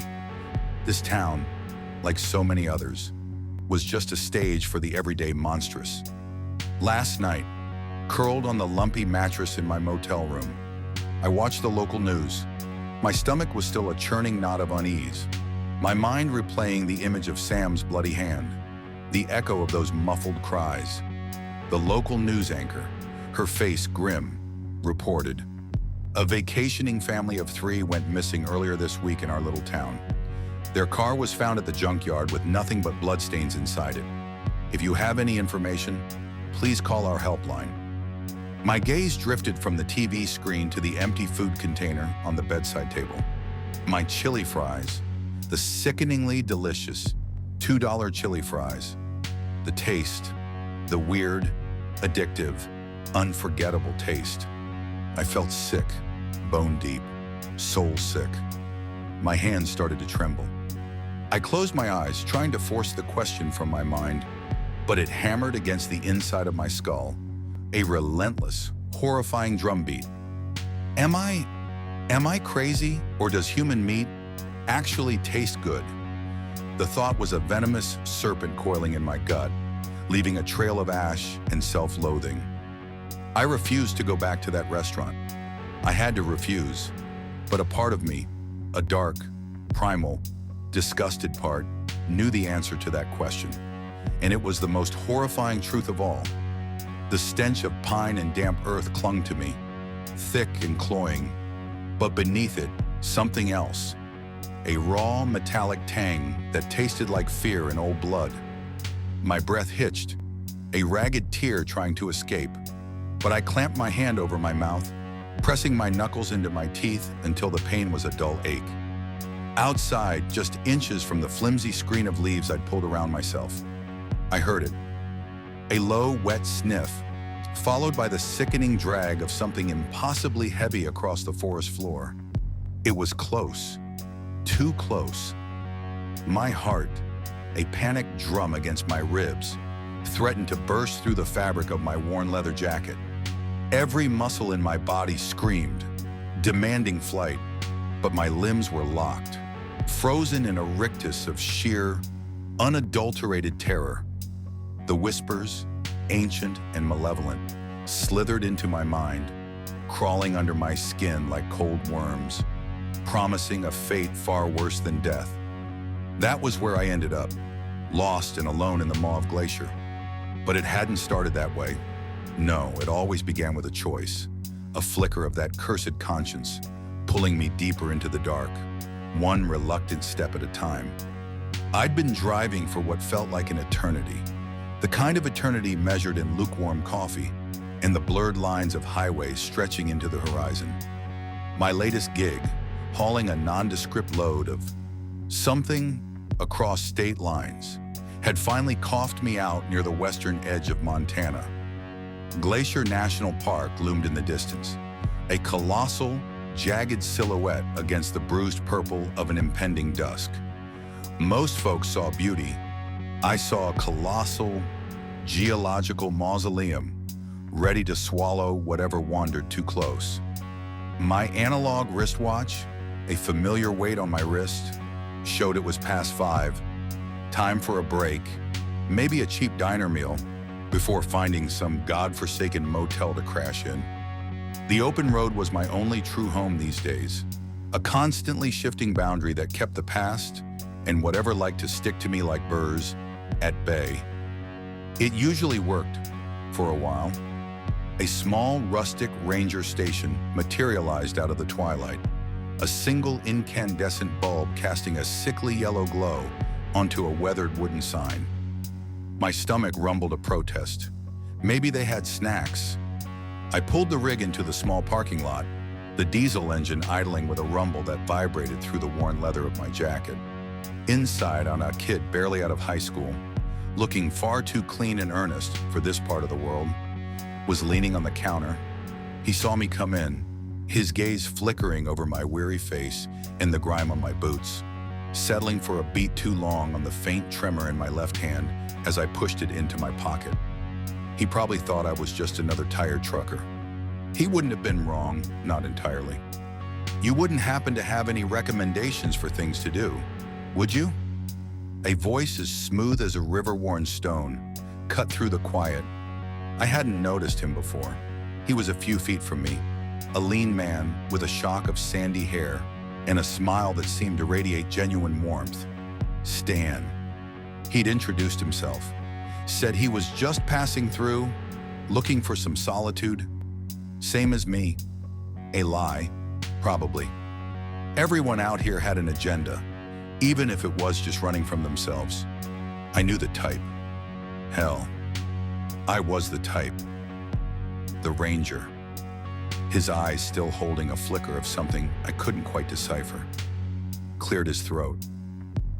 Plenty of great trails around here, he replied, his tone carrying a peculiar weight, as if each word was wrapped in lead. But stick to the marked ones. Some places aren't welcoming. He paused and then added, almost as an afterthought, especially after dark, things get quiet. Stan chuckled, a pleasant sound that seemed out of place in the ranger station's hushed interior. Right. Thanks for the tip, kid. I didn't chuckle. I just watched the ranger, He wasn't just talking about bears. I knew that chill. It was the same one that had followed me out of a certain snow-choked mountain pass not so long ago. A cold whisper on the wind that promised unnatural things. It was the same one that had curled up under my skin the first time I saw a set of eyes that weren't quite human staring out from a too-perfect face. It was the kind of cold that seeped into your bones and stayed there, a permanent resident. My hand went to my wristwatch, thumbing the crown, a nervous habit, an old habit. Outside, the air was already biting, the first stars pricking holes in the deepening gloom. Stan, ever the conversationalist, started chatting about his plans to hike a particular trail known for its ancient growth. My initial thought was to nod, offer a polite grunt, and get back to my rig, drive away. That was always the smart move. But then he mentioned his dog, a scruffy terrier mix he'd found on the road. Same as me and Buster, a flicker of something. Maybe empathy, maybe just a momentary lapse in judgment. Caught me. I told him I was looking for somewhere secluded to pull off for the night, maybe dry camp a bit before my next pickup. He suggested a spot he knew, a little-used trail access point, just off the main road but deep enough that you wouldn't get bothered. My internal monologue, a cynical Greek chorus, screamed no, but the words that came out were, "Lead the way." My damn reluctant conscience. It always bit me in the ass. The first 2 days were almost pleasant. Too pleasant, the kind of clear, still days that screamed lull before the storm to someone like me. Stan, it turned out, was a surprisingly good campmate, efficient and quiet. He moved with an easy grace, his dog, a nervous little thing named Penelope, sticking close to his heels. I'd set up my small tent, the go bag zipped up and ready by the entrance. Just in case, old habits die hard, especially when the things you're running from don't. We hiked a bit, cooked over a small fire, and watched the vast, unfeeling beauty of the park unfold around us. But even then, the small things began. At night, the shadows seemed to thicken into something more than just an absence of light. Shapes flickered at the edges of the firelight, just beyond the reach of the flame, too indistinct to be anything, but too persistent to be nothing. Penelope, usually calm, would suddenly growl a low, guttural sound, her hackles raised, staring into the impenetrable darkness beyond our small circle of warmth. A wind would pick up, cold and cutting, even for July. It whispered through the ancient trees, not like natural wind, but like something trying to speak, something hungry. I brought it up once, casually, trying to gauge Stan's reaction. "You hear that?" I asked, gesturing vaguely into the darkness after a particularly icy gust. He glanced at me, his eyes surprisingly flat in the firelight. "Michelle," he'd said, using a name that was not mine, but the name he'd been calling me for 2 days, a quirk I'd ignored. "Don't let your imagination run wild. It's just the woods." He was probably testing me, seeing if I was the type who spooked easy. I just grunted, turned my back, and tried to ignore the fact that the woods felt less like woods and more like the inside of a vast, breathing lung. The silence at night was oppressive, heavy and still, pressing down on the tent fabric, muffling my own breathing until it felt like I was suffocating. The towering trees, ancient and black, felt less like protectors and more like prison walls, keeping something in, or maybe keeping us trapped. And then there were the whispers. I'd wake in the dead of night, heart hammering against my ribs, cold sweat plastering my hair to my forehead, to sounds that seemed to come from all around us. Faint, indistinct, like 1,000 dry leaves rustling, but persistent. A language I didn't know, but somehow understood was not meant for human ears. "Did you hear that?" I whispered to Stan after one particularly vivid night, the chill of it still clinging to me. He groaned, rolling over. "Hear what?" His voice was thick with sleep, laced with an irritation that felt almost rehearsed. "The whispers," I replied, my voice barely a thread. He sighed, a dramatic exhalation, and buried his face deeper into his sleeping bag. "Leo," he mumbled, getting my name wrong again. "Get some sleep. You're hearing things." Maybe I was. Or maybe he was just better at pretending he wasn't. I usually was. The turning point came on the fourth night. A night that began like any other, but ended in a primal dread that clawed at my throat and threatened to tear my sanity to ribbons. The sun, a blood-orange disk, dipped below the jagged peaks earlier than we had anticipated, its golden hues bleeding into deep purples and blacks that swallowed the forest whole. We were hiking back from a short loop, just stretching our legs before making dinner. The faint crunch of our footsteps on pine needles was the only sound between us, a fragile shield against the growing silence.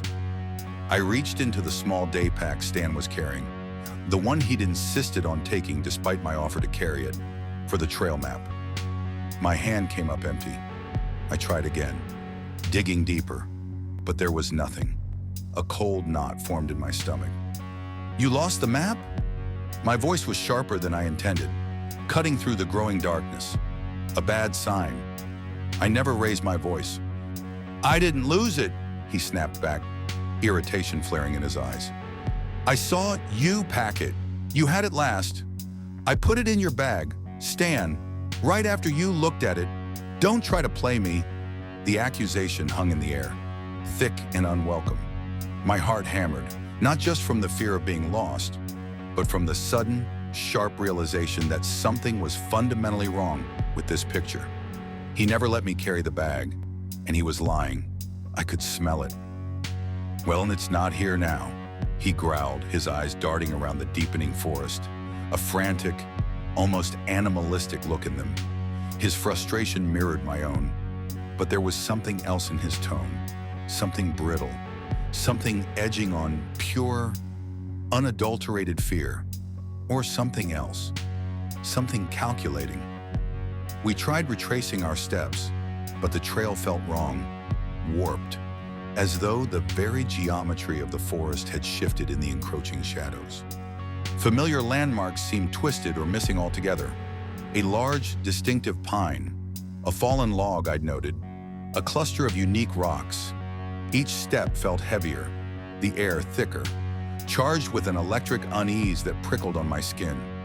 The tree trunks loomed, black giants pressing in from all sides, their branches like skeletal fingers reaching for the last vestiges of light. And then we heard it, a crackling of underbrush, deliberate and steady, began behind us. Not a deer. Deer moved with a certain nervous grace, a rustle and a snap. This was heavier, more purposeful. Stan froze mid-step, his head snapping toward the sound, his face pale in the faint light. "It's probably just a deer," he muttered, but the tremor in his voice betrayed him. The sound didn't match a deer. It slithered, a wet, scraping noise that crawled beneath my skin, conjuring images of something vast and boneless dragging itself across the earth. Something reptilian, but impossibly large. Penelope whined, a low, terrified sound, and pressed herself against Stan's leg, trembling violently.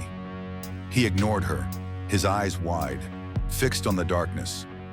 The whispers began anew, not distant this time. They felt close, too close, weaving through the trees in a language that sounded ancient and raw, like gravel grinding against bone. My pulse thundered in my ears, a frantic drum against the encroaching silence, and my breathing came in shallow, panicked gasps. "Stan," I whispered, clutching his arm, my nails digging into the tough fabric of his jacket. "We need to go, now." "We stay calm," he said, but his words rang hollow, thin as glass. His eyes darted around, scanning the inky blackness as the whispers grew louder, more insistent. It felt like they were coming from everywhere and nowhere at once, each syllable dripping with malice, a promise of unspeakable horrors. They scraped at the edges of my sanity, 1,000 tiny voices trying to worm their way into my brain, to strip away my will, to make me stand still and wait. Then, the sound shifted. A low hiss pierced the air, chilling and deliberate, long and drawn out, followed by a heavy thud in the distance. Closer this time. Whatever it was moving with purpose, and it was hunting us. Stan made the call to run, his decision sudden and without a word. He grabbed my hand, his grip crushing, and pulled me along, almost dragging me. My breath came in short, panicked gasps as I struggled to match his frantic pace, my feet stumbling over roots and rocks I couldn't see. The slithering sounds quickened, matching our frantic movements, a relentless pursuit. My legs burned, each step a desperate push against the mounting terror. My heart pounded in my chest, a desperate drum loud enough to drown out the whispers, or so I hoped. Penelope, forgotten, barked once, a sharp, terrified yelp, before her cries were cut short, a sickening wet snap, followed by a final gurgling gasp. Stan didn't even flinch. He just pulled harder. That's when I knew what he was or what he served. Knew this wasn't just a bad situation, it was a trap.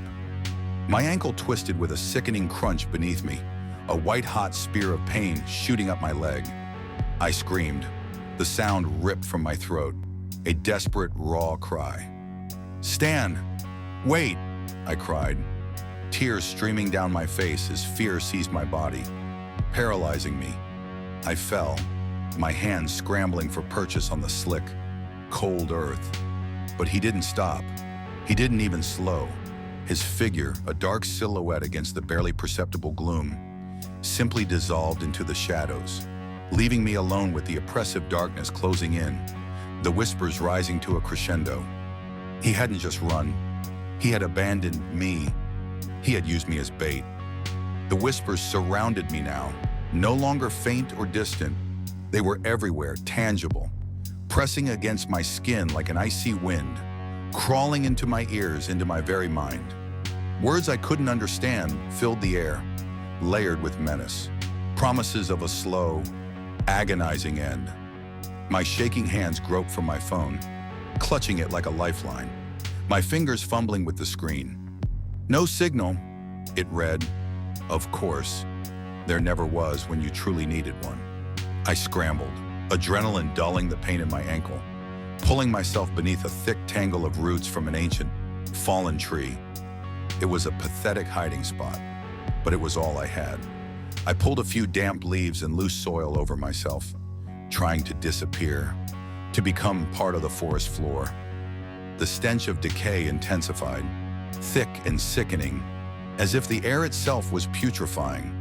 Something heavy moved past me, each deliberate step making the ground tremble, vibrating through the earth and up into my bones. My breath hitched as a low hiss, long and deliberate, filled the air, the sound like 1,000 tiny needles scraping across a blackboard. Whatever it was close, too close, its presence suffocating, pressing down on me, stealing the air from my lungs. I clamped my hands over my mouth, pressing hard, stifling a sob, biting back a scream as tears blurred my vision. I could feel its gaze, a terrible, unblinking awareness. Even though I dared not look, it was a pressure, a psychic weight that pinned me down, demanding I reveal myself. My body trembled uncontrollably, every muscle frozen in a rictus of terror. I could feel the vibrations of its movements, the shift of air as it moved. It was sniffing, just inches away, sniffing the ground, the leaves. Seconds stretched into an eternity, each one a lifetime of pure, unadulterated horror, before it finally moved on. The slithering sound receding slowly, deliberately, into the profound and terrifying silence of the pre-dawn forest. Morning brought rescue, or something like it. Rangers, their voices like beacons piercing the hazy aftermath of my terror, stumbled upon me by sheer chance. They almost walked past. I lay there, shivering, caked in mud and fear, my ankle a throbbing mess of agony. When I tried to tell them about Stan, about the whispers, about the creature. My words came in frantic bursts, each syllable laced with desperation, nonsensical. They listened with the kind of polite or dismissive patience you offer to someone who's clearly in shock, clearly unhinged. They promised a search party for Stan. I waited at the ranger station, my teeth chattering, my body still convulsing with residual tremors. Hours later, they found his pack, bloodied, torn, but no Stan. No tracks leading away, just the ravaged remains of what had once contained his things. The whispers had stopped, for now, but their memory lingered, a shadow that clung to me like a second skin. It wasn't over. It was never over. Weeks later, a blur of cheap motels and long, sleepless nights. I unpacked what little camping gear I still possessed from my duffel. At the very bottom of my bag, nestled amongst some discarded protein bar wrappers, was the map, pristine, folded neatly, as though it had never been lost, never been the catalyst for that night's nightmare. My hands shook as I held it, a cold, hard realization settling over me, solidifying into a terrible truth. It hadn't been lost. It had been placed there. He'd led me to that spot. He'd planned it, and then he'd used me, just like he'd used Penelope. I'll never go back to Glacier. I packed my go bag, checked my wristwatch, and pointed my rig west, towards the setting sun, towards anywhere but here. But sometimes, in the quiet, desperate moments of the night, when the diesel engine finally falls silent and the world goes still, I still hear the whispers. Not in my dreams anymore. They're just there, a faint, malevolent static at the edge of my hearing. A constant reminder that some places aren't welcoming, and some things never let you go, and that my cursed conscience keeps dragging me back into the jaws of the dark. Character count, 9940. The sharp scent of pine and old snow was quickly being overwhelmed by something metallic, coppery, clinging to the inside of my nostrils. It was the taste of fear, I figured, or maybe something even worse. My hand, slick with sweat and something else I didn't want to identify, fumbled for Lisa's. Her grip was a death clutch, her nails digging into my palm, but it was nothing compared to the ice in my veins. A guttural shriek, raw and animalistic, ripped through the suffocating darkness. And I knew, with a certainty that settled deep in my bones like a fresh grave, that it was Ryan. The sound was swallowed by the sudden, absolute blackness that had descended moments before. A darkness so profound it felt like a physical weight pressing down, squeezing the breath from my lungs. Somewhere, a floorboard creaked, and it wasn't us. Then another, closer. My old leather jacket felt suddenly flimsy, inadequate against the cold that wasn't just temperature, but something ancient and predatory. "Run," I rasped, the word a ragged whisper torn from my throat. And we did. Funny, isn't it? How a simple suggestion, a casual, "Hey, why not?" can spiral into a descent into a nightmare so profound it leaves you wondering if sanity is just a polite fiction we tell ourselves. This particular plunge, the one that ended with the scream in the darkness, began with a road trip, an ill-advised, reluctantly agreed-upon road trip. I'd been working the night shift at a warehouse outside Flagstaff, stacking boxes, mostly. A job that required minimal human interaction and allowed me to keep my head down, which suited me just fine. My life. If you could call this nomadic existence that, consisted of a rotation of similar gigs, always late night, always temporary, anonymous. That was the key. Running from a past I kept locked away, buried under layers of self-inflicted amnesia and a thick coating of cynicism. But then came the call from Ryan, full of his usual boisterous energy, talking about escaping the city grind and reconnecting with nature. I'd hummed and hawed, my internal alarm system already buzzing. But there was Lisa, and despite my best efforts to sever all unnecessary attachments, Lisa had a way of cutting through the reinforced steel walls I'd built around myself. My reluctant conscience, a festering wound I often cursed, nudged me. So, against my better judgment, I packed my single duffel bag, the one that wasn't my always-ready go bag, and hit the road. The mountains were a mausoleum of rock and ice, towering and indifferent, and I felt a strange kinship with them. We were just passing through, temporary specks on an ancient canvas. It was supposed to be a weekend of decompression, as Ryan put it, away from the concrete sprawl. There was Ryan, my so-called best friend, a walking testament to unbridled optimism, which I found both endearing and deeply irritating. His girlfriend, Megan, was a quiet type, soft-spoken, a stark contrast to Ryan's booming laugh. And then there was Danny. Danny was the designated comic relief, a perpetually goofy guy whose jokes often landed flat, but whose enthusiasm was strangely infectious. He was the one who, somewhere deep in the winding mountain passes, leaned forward from the back seat, his voice laced with the kind of conspiratorial excitement that usually spells disaster, and said, "Hey, I heard about this old abandoned ski resort. Totally creepy. We should check it out." My immediate thought, a cynical sneer that only manifested internally, was, of course he did. Because why take the direct route when there's an opportunity for a detour into something that sounded suspiciously like a horror movie premise? My hand instinctively went to the old analog wristwatch on my left wrist, tracing the cool metal of the bezel. It was a nervous tick, a way to ground myself in the mundane tick-tock of mechanical time, when the world around me threatened to spin into something less comprehensible. "Sounds like a great way to get arrested for trespassing," I muttered. But my protest was weak, half-hearted. Lisa, nestled beside me in the passenger seat, turned, her eyes bright with that adventurous sparkle I simultaneously adored and dreaded. "Come on, Leo, it'll be fun. Think of the photos."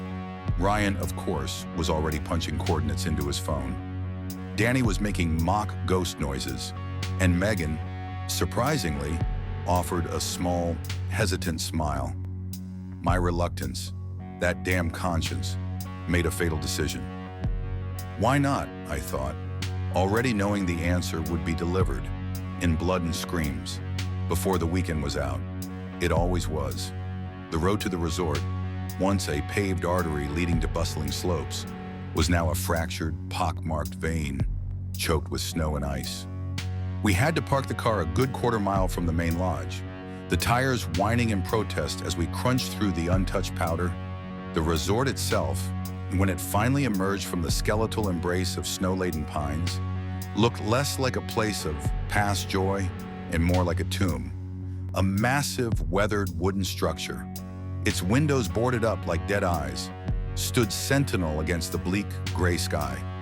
The entire scene was steeped in a silence so profound it felt like a presence, a heavy shroud woven from forgotten laughter and buried echoes.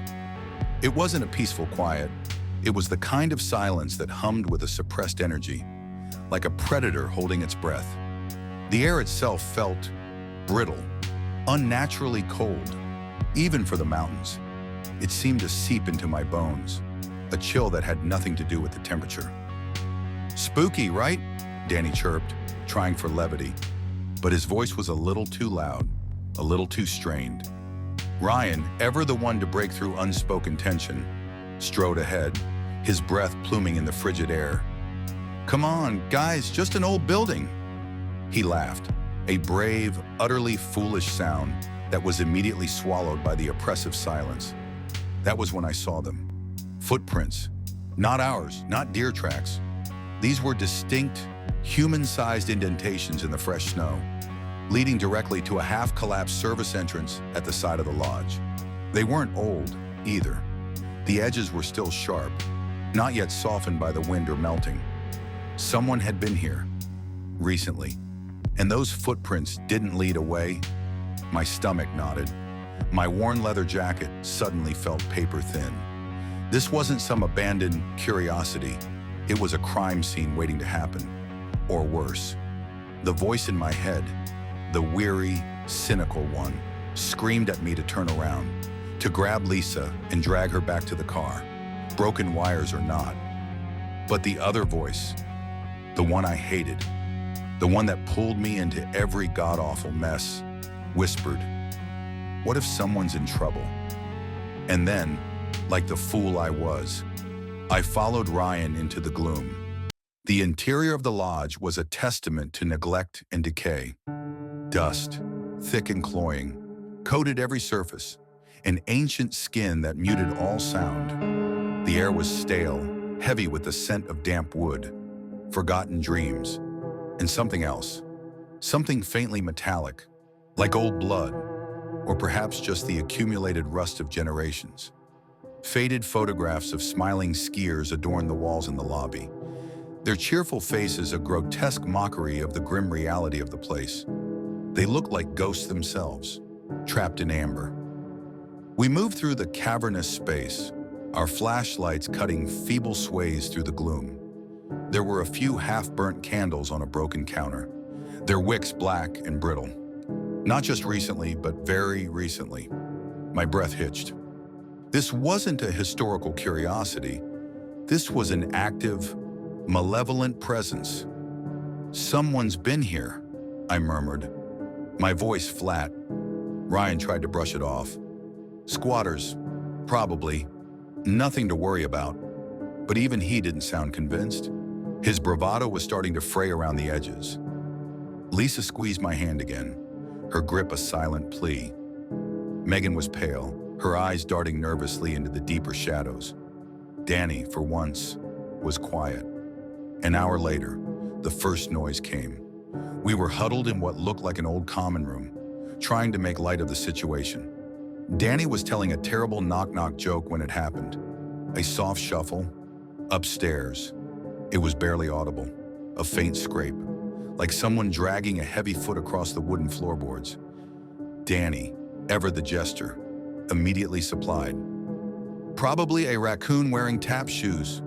The nervous laughter that followed died quickly, because then it came again, louder this time, a slow, deliberate drag, scrape, drag. My heart hammered against my ribs, a frantic drum beat in the sudden, absolute silence that followed. It sounded heavy, too heavy for a raccoon.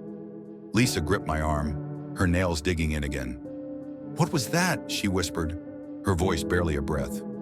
We all froze, our flashlights sweeping the empty room.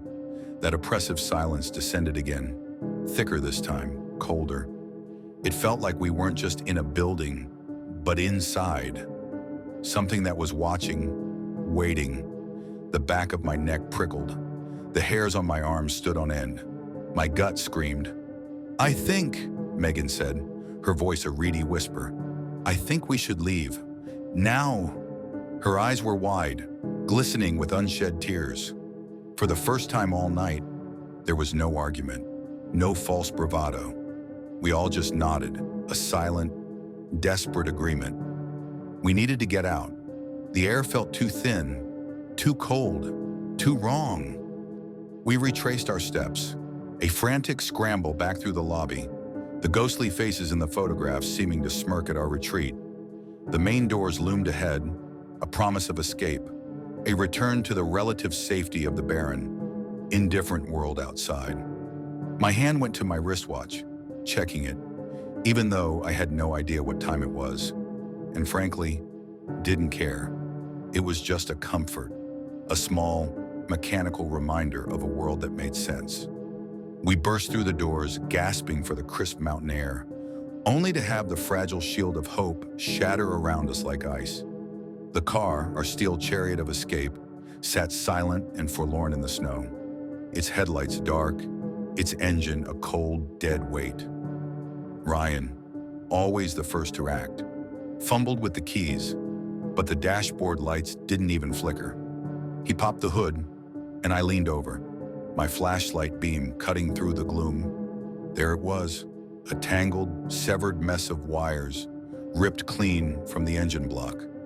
Not just cut, but torn with brutal, deliberate force. My breath caught in my throat. My mind, usually a fortress of cynicism, whirled. Who? Why? Here, in the middle of nowhere? This wasn't an accident. This was a trap, and we were caught. There was no discussion, just a grim, unspoken understanding. We were stranded. The temperature was dropping fast, and the lodge, for all its sinister aura, was our only shelter. We found a large room on the second floor, probably a dormitory for ski instructors, with a few ancient, mildew-scented mattresses still on rickety frames. We dragged them together, forming a pathetic huddle against the cold and the growing dread. We talked in hushed whispers, tried to convince ourselves it was just some deranged local, a prank gone wrong, but the forced cheer in our voices was thin, like cheap veneer. We barely slept.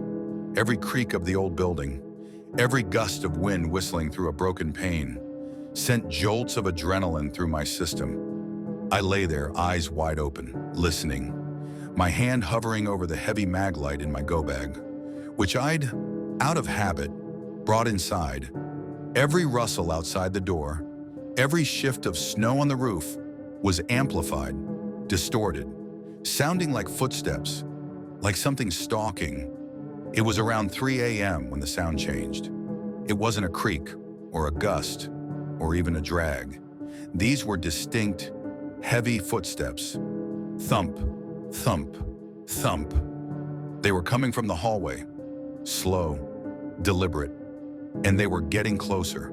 My eyes snapped open, my heart instantly catapulting into my throat. The others were stirring, their uneasy murmurs dying as the sound grew louder.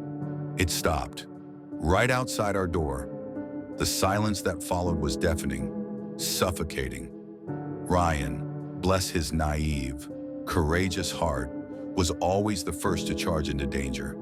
He slowly, agonizingly slowly, pushed himself up from the mattress, his face a mask of strained bravery. He reached for the doorknob, his hand trembling. My entire being screamed, "No!" but the word wouldn't come. The knob turned, a soft, metallic click that echoed like a gunshot in the still room. He pulled the door inward, a sliver of darkness widening into a gaping maw, and shone his phone's flashlight into the hall. Nothing, just empty, creaking floorboards stretching into the shadows. The hallway was a tunnel of absolute blackness, indistinguishable from the black void that had swallowed my own past. A cold draft snaked into the room, carrying with it the scent of decay. Ryan let out a shaky breath, a nervous laugh escaping his lips. "See? Told you. Just the wind." He turned back to us, relief flooding his face, but his eyes were still wide, hyper-alert. And then, as he turned, we noticed it. Megan was gone. My blood ran cold.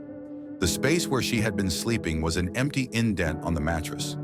Her sleeping bag was still there, rumpled, but no Megan. Lisa let out a strangled gasp, her hands flying to her mouth.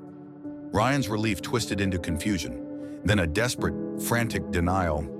She must have gone to the bathroom, or maybe back to the car, to check the car, right? He was grasping at straws, and we all knew it. We knew the car was dead. We knew that no one, not Megan, not anyone, would willingly step out into that oppressive darkness alone. We searched every room on that floor, every creaking shadow. My mag light beam cut through the dust, revealing only more decay, more emptiness. "Megan!" Lisa cried, her voice rising to a frantic pitch, laced with hysteria. We called her name, our voices swallowed by the vast, echoing silence of the lodge. No answer, just the insidious creaks of the old building, shifting around us like a massive, sleeping beast. My stomach churned. This was too familiar. The disappearance, the dread, the gnawing emptiness. It dragged me back to the edges of my own fragmented memories, to the terrifying void where my childhood home used to be, to the faces of my family before the fire, before the blackness, before the thing that took them. The next day was a blur of frantic, desperate searching. The cold outside was sharper, biting. The sky was an indifferent slate gray. We tried to cling to Ryan's flimsy hope, but it was dissolving with every passing minute. We decided to split up, a classic horror movie trope. The cynical part of my brain noted, but we were desperate. Ryan and I would search the woods behind the lodge. Danny and Lisa would check the building again, focusing on the basement. As I pulled my worn leather jacket tighter against the bone-deep chill, I felt that familiar sense of fatalism settle over me. This was it. This was where it ended. Ryan and I plunged into the snow-covered woods, the skeletal trees reaching like grasping claws. My hand went to my wristwatch, checking it, tracing the face, a mindless ritual. The silence here was different from inside the lodge. It was vast, empty, like the world itself was holding its breath. We trudged for what felt like miles, calling Megan's name, our voices growing hoarse. And then, tucked away behind a thicket of snow-laden evergreens, we saw it, a small, dilapidated wooden shed, barely visible beneath a fresh blanket of snow. The door was slightly ajar, a sliver of darkness beckoning. Ryan hesitated, his face pale, but then pushed the door open, its hinges groaning in protest. The inside was small, cramped, and dominated by a single rickety wooden chair bolted to the floor. And on the chair, tied to one of its legs, was a splash of vivid color that hit me like a physical blow. Megan's scarf, her brightly colored, knitted scarf. It was tightly bound, as if she'd been secured to the chair. And on the floor, beside the chair, dark against the pale wood, was a stain. A dark, viscous stain that could only be one thing. Blood. My stomach lurched, threatening to betray me. Ryan let out a choke sound, a guttural sob that was raw and animalistic. His face, usually so full of life, was drained of all color, his eyes wide with a terror I'd rarely seen. A true, unadulterated fear that mirrored my own. It wasn't the fear of a bully or a mugger. It was the fear of something utterly, incomprehensibly wrong. My hand was shaking so badly I could barely hold the flashlight steady. My gut twisted. This was more than a prank. This was a hunt. We stumbled back toward the lodge, adrenaline pumping through my veins, a bitter taste in my mouth. My mind raced, trying to find a logical explanation, but there was none. Only a growing, chilling certainty that whatever was in this place, it was actively hunting us. We burst through the doors, screaming Danny and Lisa's names. But the lodge was silent, too silent. The air was heavy, thick with a palpable dread. Lisa emerged from the direction of the basement stairs, her face streaked with tears, her eyes wide with a fresh, raw horror. She was hysterical, pointing downstairs, a broken, barely coherent litany of, "Danny, basement, gone." My heart sank, my hands clenched. We had been fools to split up. We had been fools to come here at all. The reluctant conscience was screaming now, a desperate, guttural wail that I usually managed to suppress. "You should have left them. You should have driven away. This is your fault." I pushed past Lisa, Ryan hot on my heels, and plunged down the rickety wooden steps into the darkness of the basement. The air grew colder, heavier, denser with every step. The scent of mildew was stronger here, mixed with something else, something cloying and sweet, like decay and cheap perfume. The basement was a cavernous space, a labyrinth of shadows and forgotten junk. Old furniture, broken skis, dust-covered boxes. We swept our flashlights through the gloom, our beams dancing across cobwebs and ancient grime. "Danny!" Ryan roared, his voice cracking, but his shout was swallowed by the oppressive silence. Nothing. Just the slow drip of water somewhere in the far corner. And then I saw it. Tucked away in a pile of collapsed shelving, half buried under a mound of ancient dust and splintered wood, was a small, leather-bound book, an old diary. My instincts, honed by years of stumbling into one nightmare after another, took over. This wasn't just a random find. It felt significant. With a trembling hand, I reached for it, pulling it free from the debris. It felt cold, strangely heavy in my palm. The pages were brittle, yellowed with age, filled with cramped, faded handwriting. It was a caretaker's diary from the 1960s. My eyes scanned the entries, my blood turning to ice with every word. He wrote about strange disappearances, missing guests, staff. He wrote about shadows that moved when no one was looking, about whispers in the dark, about a cold that wasn't natural. And then the true horror began. He wrote about the entity, about a dark, malevolent presence that the lodge was built to contain, a primal evil that demanded sacrifice. And the last entry, scrawled in a shaky, desperate hand, sealed our fate. The ritual must continue. If it stops, it will come for us all. My mind reeled. The disappearances, the cold, the feeling of being watched, the car. It all clicked into place. A monstrous puzzle of cosmic horror. This wasn't some deranged squatter. This was ancient, unspeakable, and hungry. The very fabric of this place was soaked in blood and terror. It felt like a grim confirmation of everything I'd suspected about the world since that night in Sycamore Grove, since the fire and the forgotten faces, since the cold dread that clung to my own soul. I wasn't just unlucky, I was marked. This place, this thing, was just another manifestation of the malevolence that seemed to follow me, drawn to me like a moth to a flame, or perhaps a parasite to a host. It was in that precise moment, as the last terrifying words of the diary burned themselves into my brain, that the world plunged into absolute darkness. The lights, what few flickering bulbs there were, died. The weak beams of our phone flashlights blinked out. A thick, inky blackness, a true, abyssal darkness, descended, so profound it felt like I'd been instantly blinded. It wasn't just the power going out. It felt like the very light of the world had been snuffed.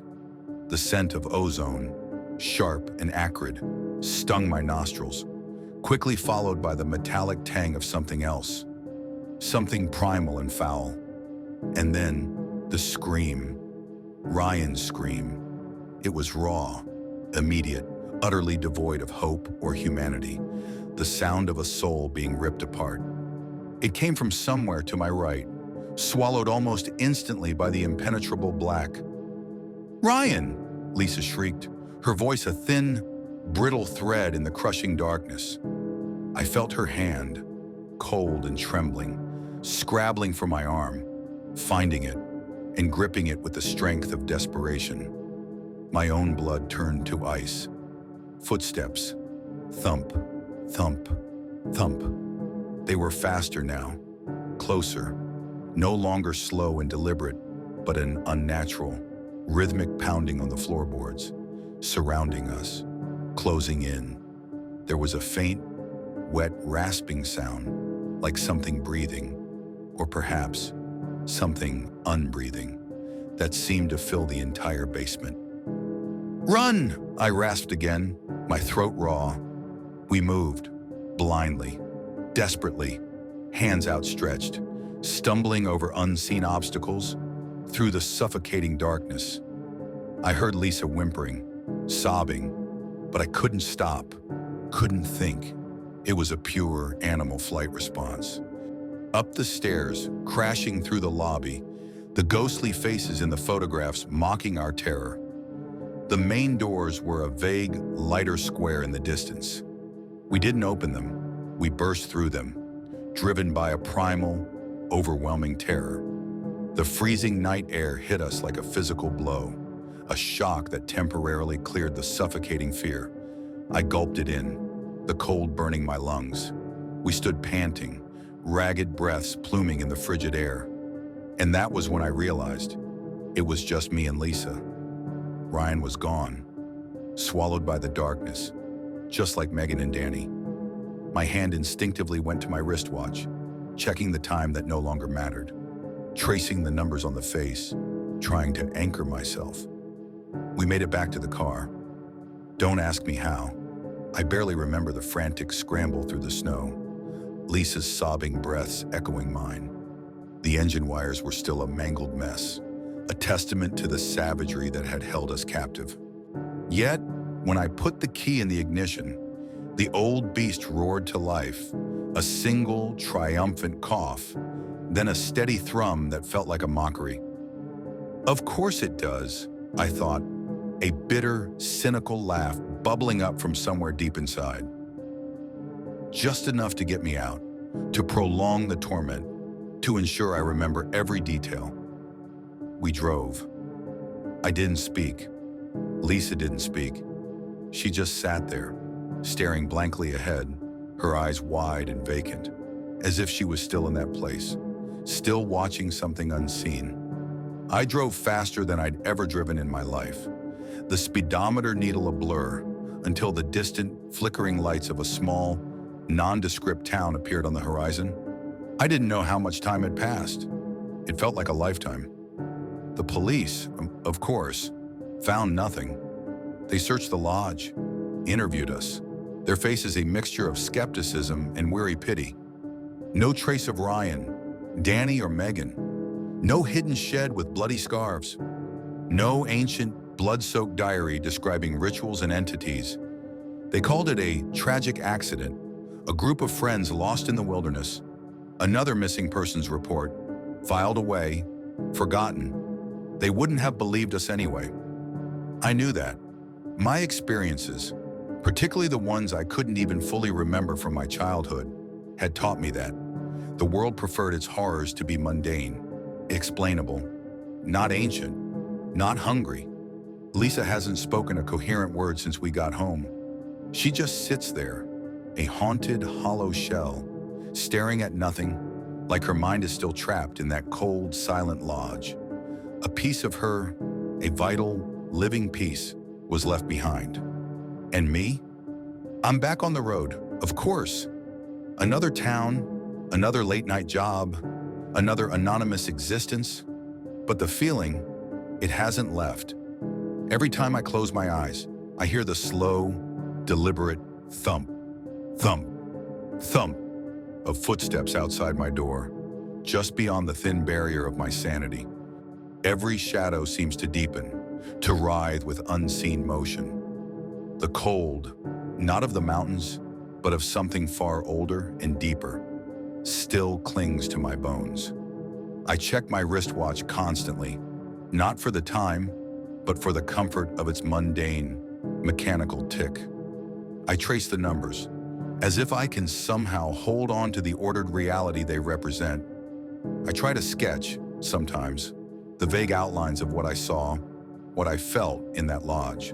But the images are too fluid, too monstrous to pin down. The dark things I can't quite remember from my childhood, from the Sycamore Grove fire, they feel closer now.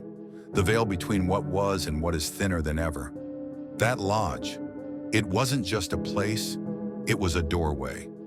And I have this horrible, chilling certainty that whatever was waiting inside, it's not done with me yet.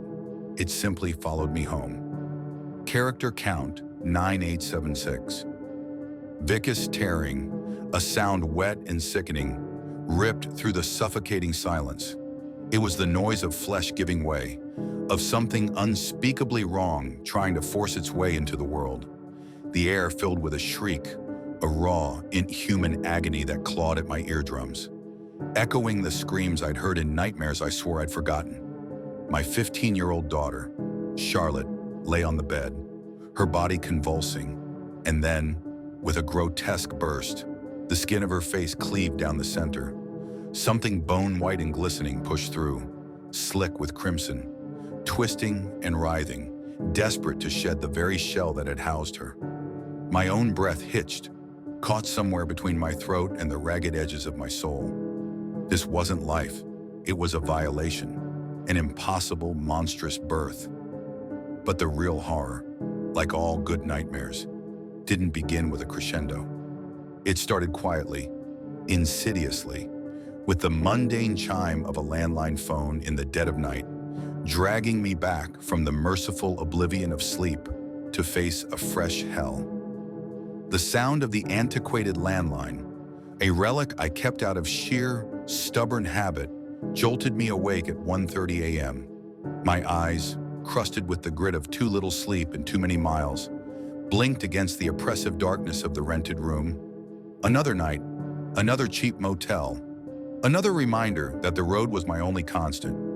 I was always on the move, chasing the next paycheck, a night shift here, a long haul there, anything to outrun the ghosts in my rearview mirror. Most nights, I just let the phone ring itself to death. No one called me anymore. Not really, but tonight, a flicker of something, a premonition, a nervous tick in the pit of my stomach, made me swing my legs over the side of the bed. It was probably just some telemarketer who didn't understand time zones. Or worse, someone from my past finally tracking me down.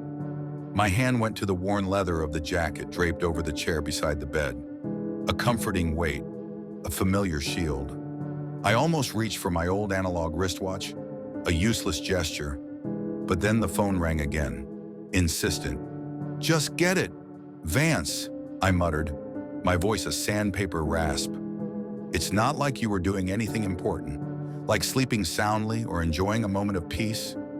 I pushed myself up, my knees creaking like rusted hinges, a protest from the machinery of a body that had seen too many hard roads and too little rest. My back, a map of old aches and unresolved traumas, tightened. God, and when did I get so old? I shuffled towards the kitchen, the linoleum cold beneath my bare feet, feeling every single one of my 40-odd years. The phone continued its irritating summons, threatening to cease before I reached it. I hated missing calls, not because I craved connection, but because the unknown bothered me more than the known unpleasantness. "Hello?" I croaked, trying to inject some semblance of wakefulness into my voice. "There's a storm on the way. Son, check on Charlotte." The voice. It was impossible. It was a voice I hadn't heard in decades. A voice that belonged to a past I'd buried under layers of cynicism and self-imposed exile. My father. My father, who was dead. Buried. Who had been gone since that night in Sycamore Grove. Since the fire. Since the screams that still haunted the forgotten corners of my mind. A cold dread, far deeper than the typical late-night chill, seeped into my bones. This wasn't a call. This was something else. Another impossible occurrence. Another crack in the fragile veneer of normalcy I desperately clung to. "Dad," I whispered, my incredulity pushing past the immediate fear. But the line was already dead, the dial tone a flat, mocking hum. The world-weary sigh that escaped my lips was less about exhaustion and more about the crushing weight of recognition. Here we go again. Another impossible thing, demanding my attention, demanding I step into the fray I always tried to avoid. My reluctant conscience, that festering wound in my soul, was already starting to throb. Sleep clung to my eyes like barnacles, obscuring the edges of reality. Maybe I was dreaming. Maybe I was finally losing it. Years of pushing down the inexplicable, of telling myself that the things I saw, the whispers I heard, were just the residue of fatigue or cheap whiskey, were finally taking their toll. But the urgency in that spectral voice, "Check on Charlotte," cut through the fog. Charlotte, my daughter, my greatest failure, my deepest regret, and the one stubborn anchor to this miserable existence. Despite my flight, my attempts to distance myself, I had never completely abandoned her. My fatal flaw, always pulling me back into the orbit of things I knew I should avoid. I padded down the short hallway to her room, a sense of foreboding tightening my chest. The cheap carpet felt strangely plush, almost muffling my steps. The silence of the house was oppressive, broken only by the frantic beat of my own heart. I gently nudged her bedroom door open. A sliver of yellow light spilled into the hall. She always left the lights on. Always. No matter how many damn times I lectured her about the electric bill, how I couldn't afford to keep the lights on for the entire neighborhood. a familiar surge of parental frustration, quickly replaced by a wave of guilt. I hadn't been much of a parent, more of an ATM and a reluctant landlord. I stepped through the doorway, my intention to scold her and then flip the switch. But then I saw her, really saw her. The air in the room was oddly still, thick, like velvet.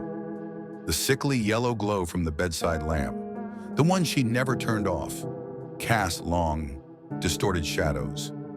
She lay there, on the bed, and she was wrong. Her eyes were wide open, fixed on some unseen point on the ceiling, glazed and vacant. Her body was motionless, utterly still, no rhythmic rise and fall of her chest, no gentle shift of a sleeping teenager. The stillness wasn't peaceful, it was absolute, final, a cold dread, like ice water in my veins, solidified into sickening certainty. My hand, still holding the disconnected phone, trembled. It felt foreign, disconnected from my own mind, my own body, like watching a movie of myself, playing out a scene I didn't want to be in.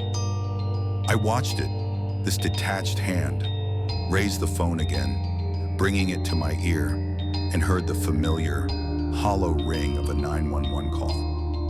My daughter, I managed to croak, the words sticking in my throat like sandpaper.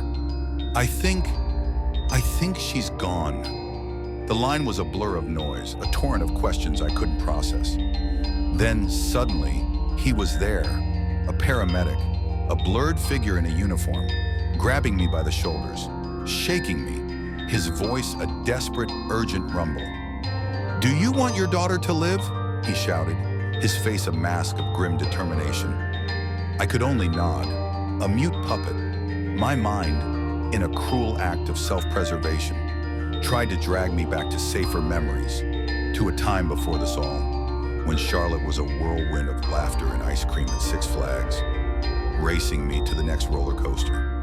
But no, not this time. I couldn't leave. My reluctant conscience, a cruel master, bound me to this moment of terror. I had left her too many times before. This time, I wouldn't. He dashed into her room, a blur of practiced urgency. I tried to follow, but another man, older, with grave eyes that had seen too much, stepped into my path. "Sir, your daughter is gone," he stated flatly, his voice devoid of emotion. A professional delivering the worst news imaginable? "Well, what? He just said..." I choked, raising a trembling finger towards the other paramedic, the one who just offered a sliver of impossible hope. My chest felt tight, constricting, as if an invisible hand was squeezing the air from my lungs. The man, the older one, waved me off, clearly in too much of a time crunch, too accustomed to the shock and denial of grieving parents. He pulled a clear plastic package from a black duffel bag, his movements precise and efficient. It was my go bag, wasn't it? The one I kept packed by the door, ready for the next abrupt departure. Except this time, the need to flee felt like a betrayal. "She's been dead for too long to resuscitate traditionally," he continued, his voice softer now, but still firm. "There's something else we could try, something new and experimental, but we need your permission to do so." His eyes, dark and unreadable, met mine, seeking an answer I didn't have. My gaze darted around the room, taking in the anxiously waiting faces of the emergency response team, then fixing on the strange plastic packaging in his hand. My brain, usually so quick to cynicism, felt like a rusted machine, turning slowly, grindingly. Charlie gone? Too late? Experimental? The words were just sounds, empty vessels in the face of the abyss. "I'm going to need an answer, sir," he directed, his voice hardening slightly. "I can assure you your daughter will not live unless we try this." The air left my lungs in a ragged wheeze. "Yes," I managed to rasp, the single word of surrender to the impossible. When the life of your child is at stake, when the cold, hard reality of death has already set in, there really is no other answer. No matter how much your gut screams at the madness of it all, my past failures, my years of neglect, weighed on me, crushing me. This was my chance, perhaps my only chance, to somehow atone. Immediately, the emergency team snapped into action, forming a tight horseshoe around Charlie's bed. The man in charge tore through the plastic packaging with a harsh rip, revealing a large needle, partially filled with an opaque black fluid. The alarmingly long tip of the needle glinted wickedly in the single, sickly yellow lamplight, the same one Charlie always left on. It looked too big, too dark, too alien. A shiver, colder than the grave, traced its way down my spine. This felt wrong. Every cynical bone in my body screamed in protest, but my conscience, that accursed thing, kept me rooted. He advanced towards the side of Charlie's bed, his movements fluid and practiced.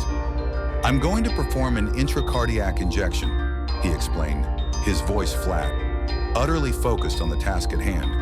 He didn't even look at me.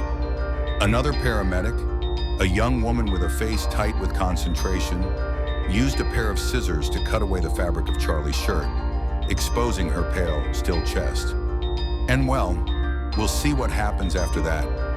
His uncertainty, delivered with such clinical detachment, was far from comforting. It was a cold splash of reality in an already unreal situation. But I was out of options, out of hope, clinging to the thinnest thread of possibility. He raised the needle high, a dark, gleaming spear against the yellow light, then plunged it down, puncturing the left side of her chest, burying the lengthy point inside. The sight was too much, a violation of her stillness, her dignity. I wanted to scream, to rip it from his hand, but I remained frozen, a helpless spectator. Slowly, carefully, he pushed the plunger at the opposite end, emptying the black liquid into her body. It looked like ink, spreading into pale flesh, a stain of malevolence. "Give her space," he barked, taking a few steps back. The rest of his team followed suit, their faces grim, expectant. Charlie lay there, utterly still, a pale doll on the rumpled bedsheets. 10 excruciatingly long seconds crawled by. Nothing. The oppressive silence pressed down on me, heavy and suffocating. The feeling of failure, cold and clammy, tightened its grip on my throat. I buried my face in my hands, unable to watch, unable to bear the confirmation of my ultimate inadequacy. My mind, treacherous as always, offered refuge in pleasant memories once more. Images of a younger Charlotte, her infectious laugh, her boundless energy. But no, I couldn't. I had already abandoned her too many times. I could not leave again. Not now. I dropped my hands, forcing myself to look, to witness whatever final horror waited. And then, slowly, impossibly, Charlotte began to move, a tiny twitch of a finger, a tremor in her leg. Amazement warred with a rising tide of horror. She wasn't moving in the way a body stirs back to life. No. Something was wriggling against the inside of her skin, straining, struggling, attempting to tear its way from the inside out. It was a visceral, sickening movement, like something trying to escape a too tight casing. This wasn't resuscitation. It was a birth, or an emergence, of something utterly alien. My stomach churned, a bitter taste rising in my throat. This was the kind of twisted, unnatural thing I had spent a lifetime trying to outrun. The kind of abomination that had haunted my childhood. The sound came next. A wet, loud, nauseating ripping that tore through the smothering silence. It was the noise of flesh giving way, of something unspeakably wrong trying to force its way into the world. A screech of agony, raw and inhuman, pierced the air as the skin of my Charlotte's face burst, splitting down the center. And then, the head of some unknown creature, capped with glistening white bone, burst forth. It was red, slick with fresh blood, writhing, The figure continued to fight, struggling with a monstrous, inhuman strength, desperate to release its body from within Charlotte's skin. Ligaments and tendons and vessels snapped loudly with each forceful movement, each sickening pop echoing in the room. My head spun, the room tilting precariously. I gripped my knees, steadying myself, my breath coming in ragged, unsatisfying gasps. My old analog watch, a useless piece of metal now, felt heavy on my wrist, a mockery of time when time itself had fractured. The rest of her flesh erupted soon after, tearing first along the middle of her torso, the gashes splintering and spreading down to her arms and legs. It was like watching a snake shed its skin, except the skin was my daughter, and what emerged was a raw, bloody nightmare. The strange figure, red and severe, utterly stripped of humanity, finally emerged from its grotesque trappings to sit upright with a sickening squelch. It glanced frantically around the room, its head swiveling, its new, lidless eyes scanning like a newborn predator. The rusted gears in my old brain finally turned, allowing me to make some horrific sense of what I was seeing. The figure that sat on the bed before me, surrounded by my daughter's loose, deflated, empty flesh, appeared to be the insides of a person, like a diagram from a biology textbook, the page right after the organ systems, just before the fully fleshed human, just bone and muscle, coated in blood, slick and red. This was the monster beneath the skin, the raw truth of the body, and it was undeniably Charlotte. My stomach rebelled, threatening to empty its meager contents onto the floor. "Dad?" the figure squeaked, the sound utterly lost, infused with confusion and pain. It was Charlotte's voice, my daughter's voice, emanating from that thing. "What's going on?" The medical team, surprisingly composed for having just witnessed a literal birthing of flesh, began to explain. Their words were a blur, clinical jargon wrapped around impossible concepts, secret experiments, final life-saving measure, small window of opportunity. They rattled off terms like cellular regeneration, bioaugmentation, prototype neurosynaptic reanimation. It was all technobabble, a smokescreen for the sheer, unadulterated horror of what they'd done. She was their guinea pig, their proof of concept, not even fully tested yet. They admitted with a chilling lack of self-awareness. Needless to say, Charlotte, the creature that was once my daughter, didn't take it well. Her raw, muscle-bound body trembled, I was assured, with the kind of bland, professional certainty that always set my teeth on edge, that she would heal. "It will take time," Mr. Vance, the lead paramedic, explained, as if this was a broken leg and not a literal flaying. "Rest. Kirai, we'll send a nurse to keep her safe and comfortable." Safe. Comfortable. The words tasted like ash. Charlotte would have to stay hidden throughout the healing process. For obvious reasons. Obvious? Right. Because a walking anatomical diagram would just blend right into the suburban landscape. The cynicism, usually a comforting blanket, felt like a shroud. The nurse arrived the next morning, a sprightly young woman named Annie, with dark skin and short, cropped hair.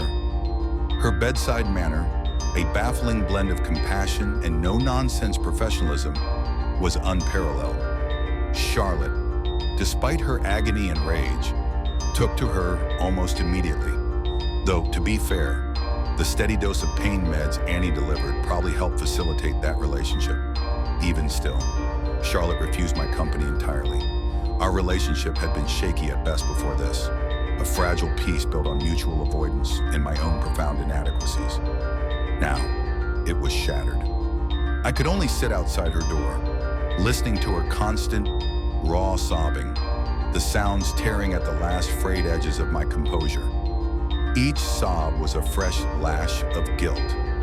Days bled into a week. The routine became a grim parody of normal life.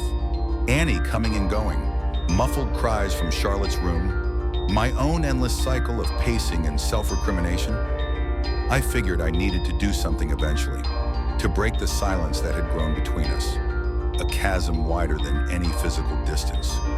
I gently knocked, the sound absurdly polite given the circumstances, before pressing her bedroom door open. She lay there, a mummified figure, entirely swathed in bandages, save for her eyes and mouth. It was hard to judge her healing. She appeared to have mended very little, if at all. The thought pricked me. Was this all for nothing? Had I traded one horror for another?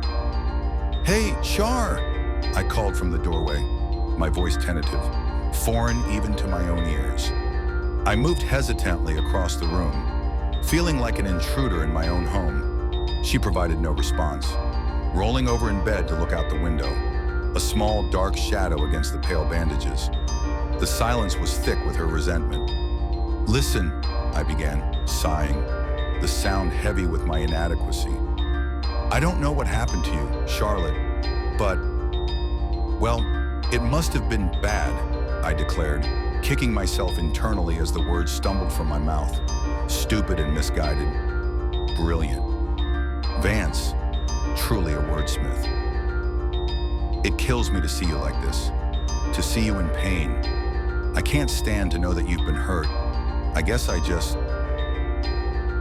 wanted to say, I'm sorry." The apology felt hollow, insufficient, 15 years too late. Charlotte slowly turned her head to face me, the bandages brushing loudly against the bed sheets, a dry, papery rustle. Her lidless eyes, impossibly white against the raw muscle surrounding them, fixed on me in an unblinking, hateful stare. It was a look that would haunt my sleep for years to come. "I don't want you to say you're fucking sorry," she seethed, her voice a low, venomous growl. She hesitated for a moment, gathering strength, then screamed, "Get out! Get the folk out!" I respected her wishes, backing out of her room, my shoulders slumping, and closed the door. The white wooden barrier felt like a tombstone.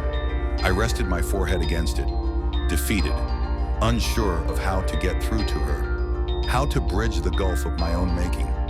My old analog watch was forgotten on my wrist, time a meaningless concept. "You fucking idiot," a voice came from behind me. Annie's voice. Startled, I turned. She stood there, a dose of medication in one hand, on her way to deliver it to Charlotte. Her expression was a mix of exasperation and pity. "I don't know what to do," I admitted, the words escaping before I could stop them.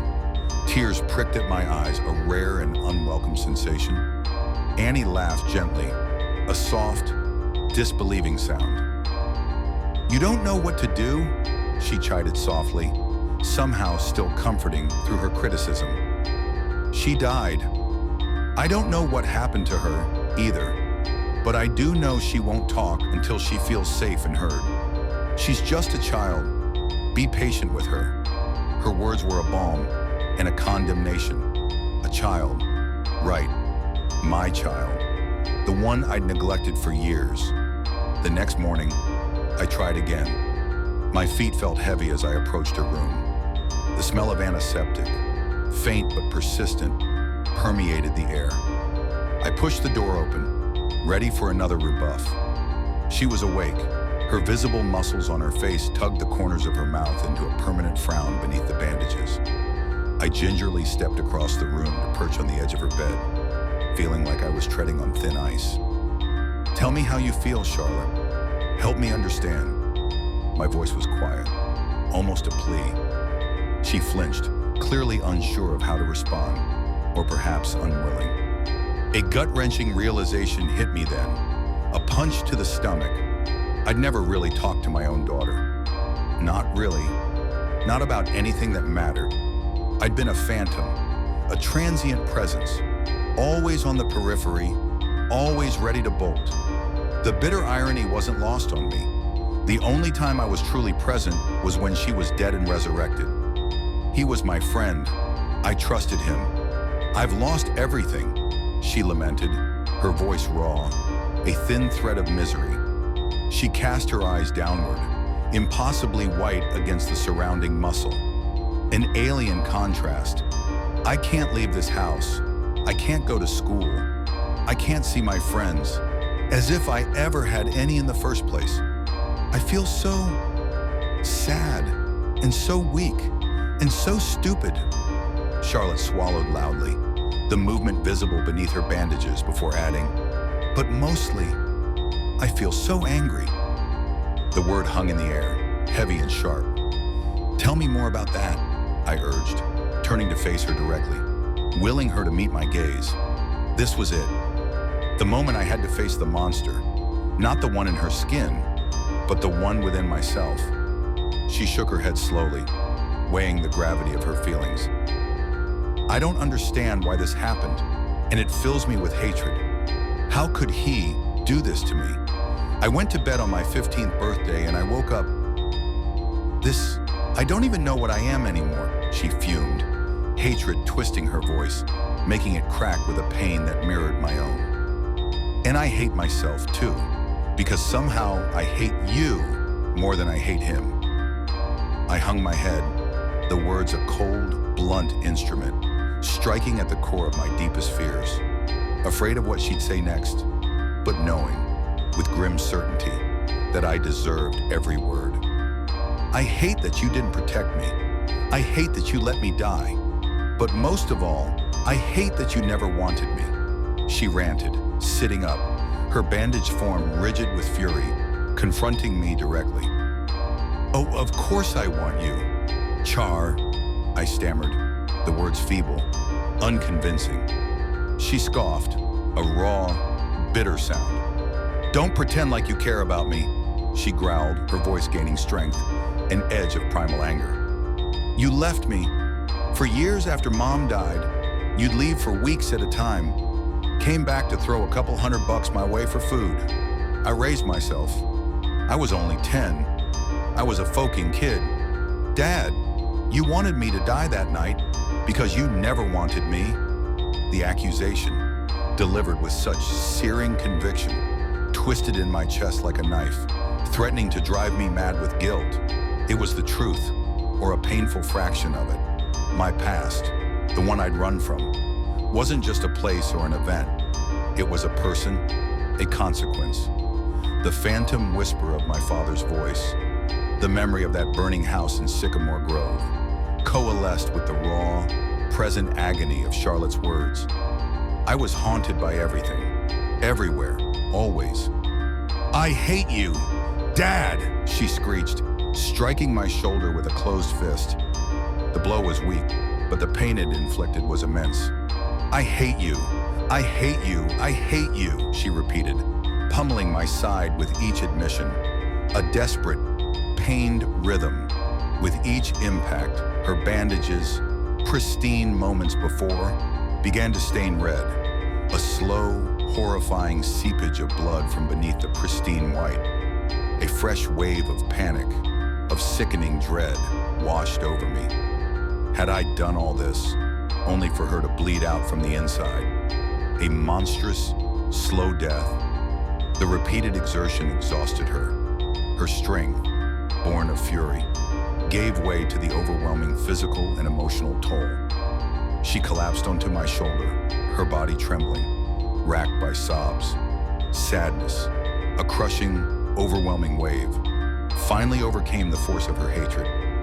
Charlotte, I sighed, the word an exhalation of all my failures. I searched for the words, for some way to fix 15 years worth of shitty parenting, a lifetime of neglect and regret. When I was a boy, I dreamed of being an astronaut, a firefighter, a fighter pilot, an inventor. I never dreamed of being a father. She recoiled in response, understandably so. The words were a cruel truth, a self-inflicted wound. I only ever cared about myself. When you were little, I resented you for stealing my youth, for squashing my dreams. Really, I used you as an excuse for my own failures. And my relationship with you is my greatest failure. When your mom passed, she left me with a daughter I didn't even know, 10 years old, and I didn't even know your favorite color. It was periwinkle, she muttered, her voice muffled against my shirt, a faint, almost imperceptible sound. Not getting to know you as a little girl is my life's greatest regret. I choked, balling my hands into tight fists, digging my nails into my palms.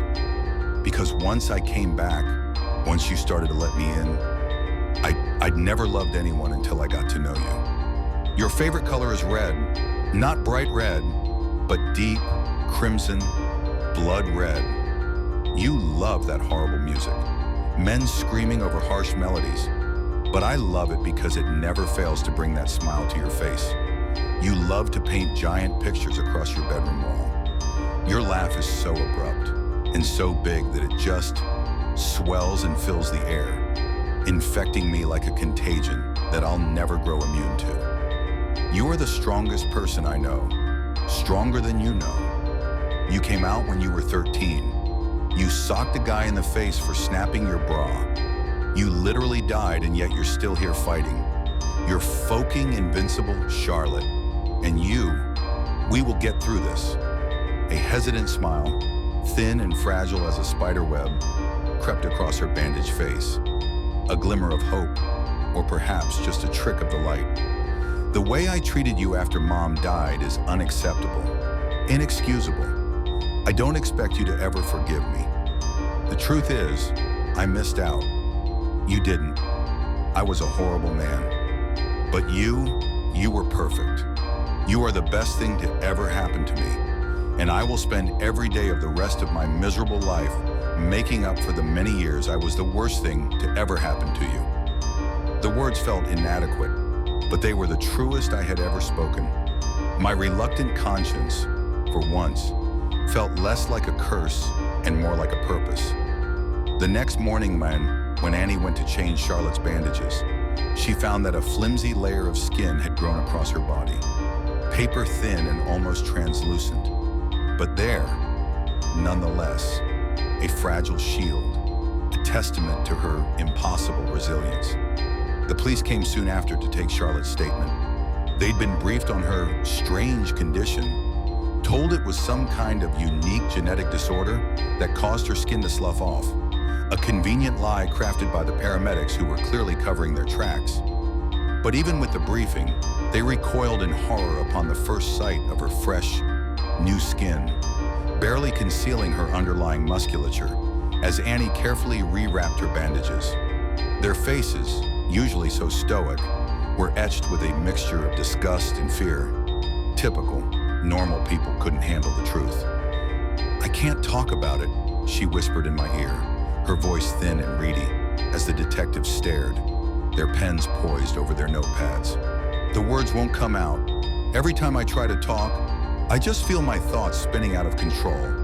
My chest gets tight. I can't."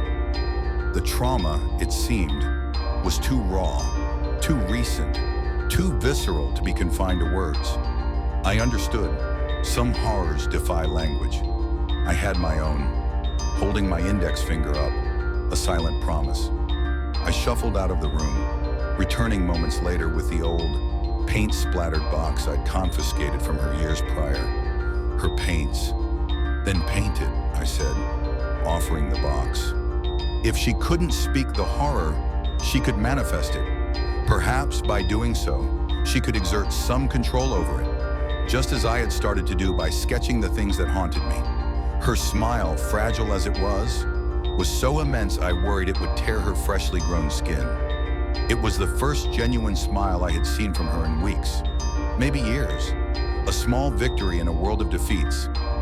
Charlotte spent the following weeks alone in her room, cloistered away from the world, refusing any interruptions outside of her medical needs. Each morning, when Annie rebandaged her, she was equal parts stunned and overjoyed to note how much her skin had grown, how it had thickened, still pale beyond belief, almost translucent in some places, but stronger, more substantial. It was a slow, agonizing rebirth, but it was happening. When she finally emerged, announcing that she'd finished, I scrambled out of my chair and rushed down the hallway to see her work.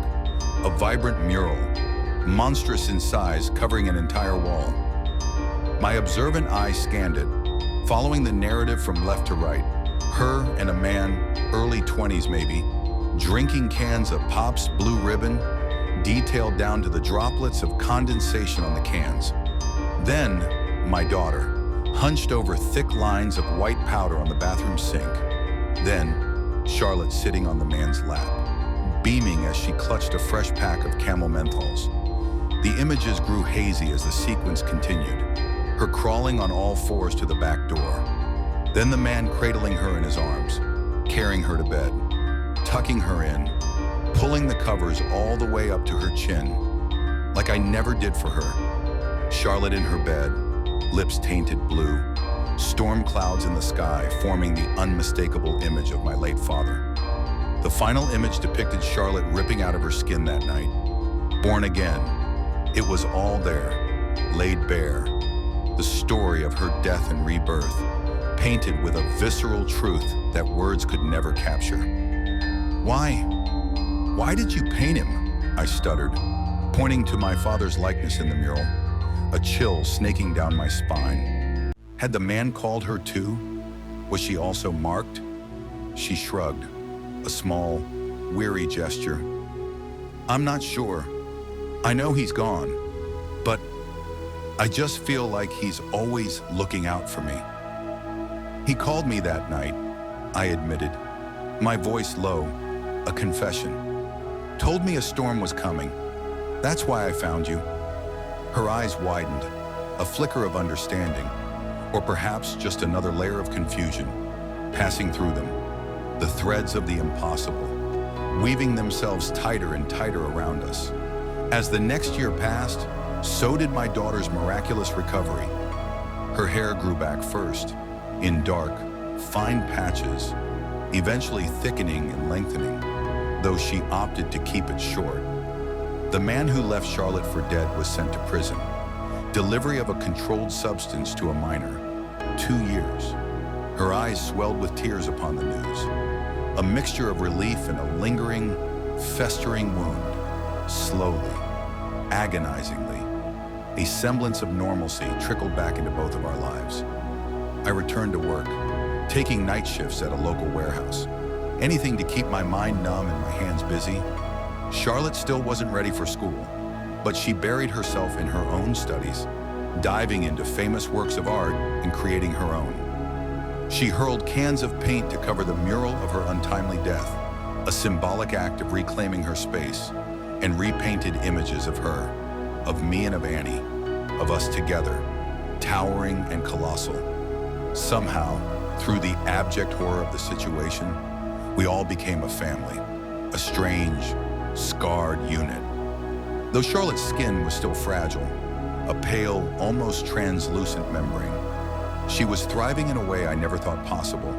A brief, deceptive calm that is Dottie, until he got out, he didn't end up serving his full time, was instead let out early on. Good behavior, good behavior. The words were a mockery. The lead detective on our case delivered the poor news in person, her face grim, apologetic. There was nothing she could do. Wordlessly, Charlotte pushed out her chair, the scrape of metal on the floor a harsh sound, stood up, and retreated to her room, slamming the door behind her with a final, desperate thud. Things fell apart from there. Charlotte's skin began to take on a new appearance. No longer fragile, but hardened, rough, cracked, almost scaled over in some places. Jagged, sharp to the touch. A second, more monstrous transformation. Annie confided her worries in me, her voice low and grave. She was unsure of how her recovery would continue without the assurance of safety. Charlotte wasn't safe with him out there. He called the house last night. "Keep your whore daughter away from me," he taunted, his voice brimming with poison, a sneering, triumphant tone. "If either of you come anywhere near me, you'll be sorry." As the man hung up, the click of the receiver, a final, chilling punctuation. I immediately knew what I had to do. My chest tightened, not with fear, but with a cold, grim resolve. My reluctant conscience, usually so conflicted, was crystal clear. Charlotte hadn't come out of her room for days. a self-imposed exile from a world that had betrayed her again. I needed to guarantee her safety. I pulled my gun from my bedside drawer, its cold weight familiar in my hand. My thoughts were disorganized, a frantic storm, unable to form a coherent plan. I didn't know how or where I would find him, but I would. And when I did, I would end him. For Charlotte. For all the years I hadn't been there. For all the pain I had caused. For all the horrors that had been inflicted upon her. I sat in my chair for several hours, alone in absolute silence, the gun resting in my lap, its cold metal a grounding presence. I hardened myself emotionally for the task at hand, stripping away the last vestiges of human sentiment, preparing to do what I knew I had to do. I expected the right moment to appear to me, some clear sign, some divine justification. It didn't.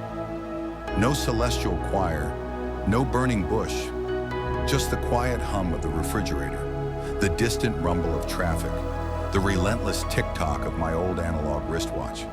So I decided to go anyway. My cynical worldview had always taught me that justice was a myth, and sometimes the only way to get anything done was to do it yourself, messy and brutal as it might be. I stood up, the chair creaking under my weight, and moved across the room, down the hallway towards the front door. The door swung open just as I reached it. I jumped back in surprise, my hand instinctively tightening around the grip of the gun. Charlotte stood in the entry, covered in blood, clutching a knife. Her skin, now a patchwork of hardened, scaled flesh and raw muscle, gleamed wetly in the dim light. She rushed towards me, enveloping me with her thin, strangely powerful arms in a tight, desperate embrace. "Daddy, I killed him," she sobbed into my chest, staining my shirt with her tears and his blood. The visceral scent of iron filled my nostrils. "I killed him. I killed him. I killed him," she moaned repeatedly, the words a litany of desperate triumph and crushing despair. The knife clattered to the ground as she wailed. I thought it would make me feel better. I thought I'd get my power back, my life back, but it feels like I just gave it all back to him. I feel so empty. Dad, I feel like I'm dead again, plunged headfirst back into the darkness. Her hardened skin, the very armor she had grown, split and cracked, falling off in jagged shards and piling on the floor with each sob that racked her fragile body. The noise was sickening, like shattering pottery. I released her, holding her gently, and saw the figure I'd seen years ago, the new Charlotte who had ripped out of my dead daughter, red and severe, distraught and miserable, a creature of bone and muscle and raw, bleeding emotion. She was back to her naked, vulnerable state, physically, but mentally. She was broken. I wasn't sure what to say. What words could possibly mend this new horror? So I just said, "I'll never let anything bad happen to you. Not again." And I meant it, with every fiber of my cynical, broken being. My daughter is strong beyond compare, refusing to surrender, fighting to, even past, the bitter end. My daughter is resilient, clawing herself out of death's grip and back to the most normal life possible. My daughter is brave, endlessly inspiring, but still human. I write this as a testament to her, what happened to her, and my love for her, before I turn myself in for her crime. I will take responsibility for this because she has stars in her eyes and a melody in her laugh, because she is a far better person than me, because I am her father and I will protect her, give her the second chance I never deserved from her. My worn leather jacket, hanging by the door, feels lighter now. My go bag is still packed, but for the first time in my life, I have nowhere to run. I have something to stay for. My analog wristwatch ticks on, marking time, reminding me that even in the face of the impossible, life, however monstrous, continues. My daughter was born on the night she died, and on that night, so was a version of me I never thought I'd be. Character count, excluding this line. 9,566 characters. This is within the 8,000 to 10,000 character target. The air was ablaze, a living thing that sawed through my worn leather jacket, cutting bone deep. My breath plumed, thick and white, in the impossible cold of a fast food kitchen that hours ago had reeked of stale grease and lukewarm apathy. The digital thermostat, just inches from my face, screamed 4 degree warm, but it might as well have read, "Welcome to hell." My eyes were locked on the polished stainless steel of the freezer door, not at my own reflection, but at hers. She stood directly behind me, a tattered dress hanging from a skeletal frame, her eyes cavernous voids that swallowed what little light remained. An icy tendril, impossibly long, brushed against my neck, a phantom touch that prickled every nerve ending, screaming against the instinct to turn, to flee. Her voice, and when it came, was a whisper of fractured glass and forgotten prayers, seeping into the marrow of my bones. "Why not look at me?"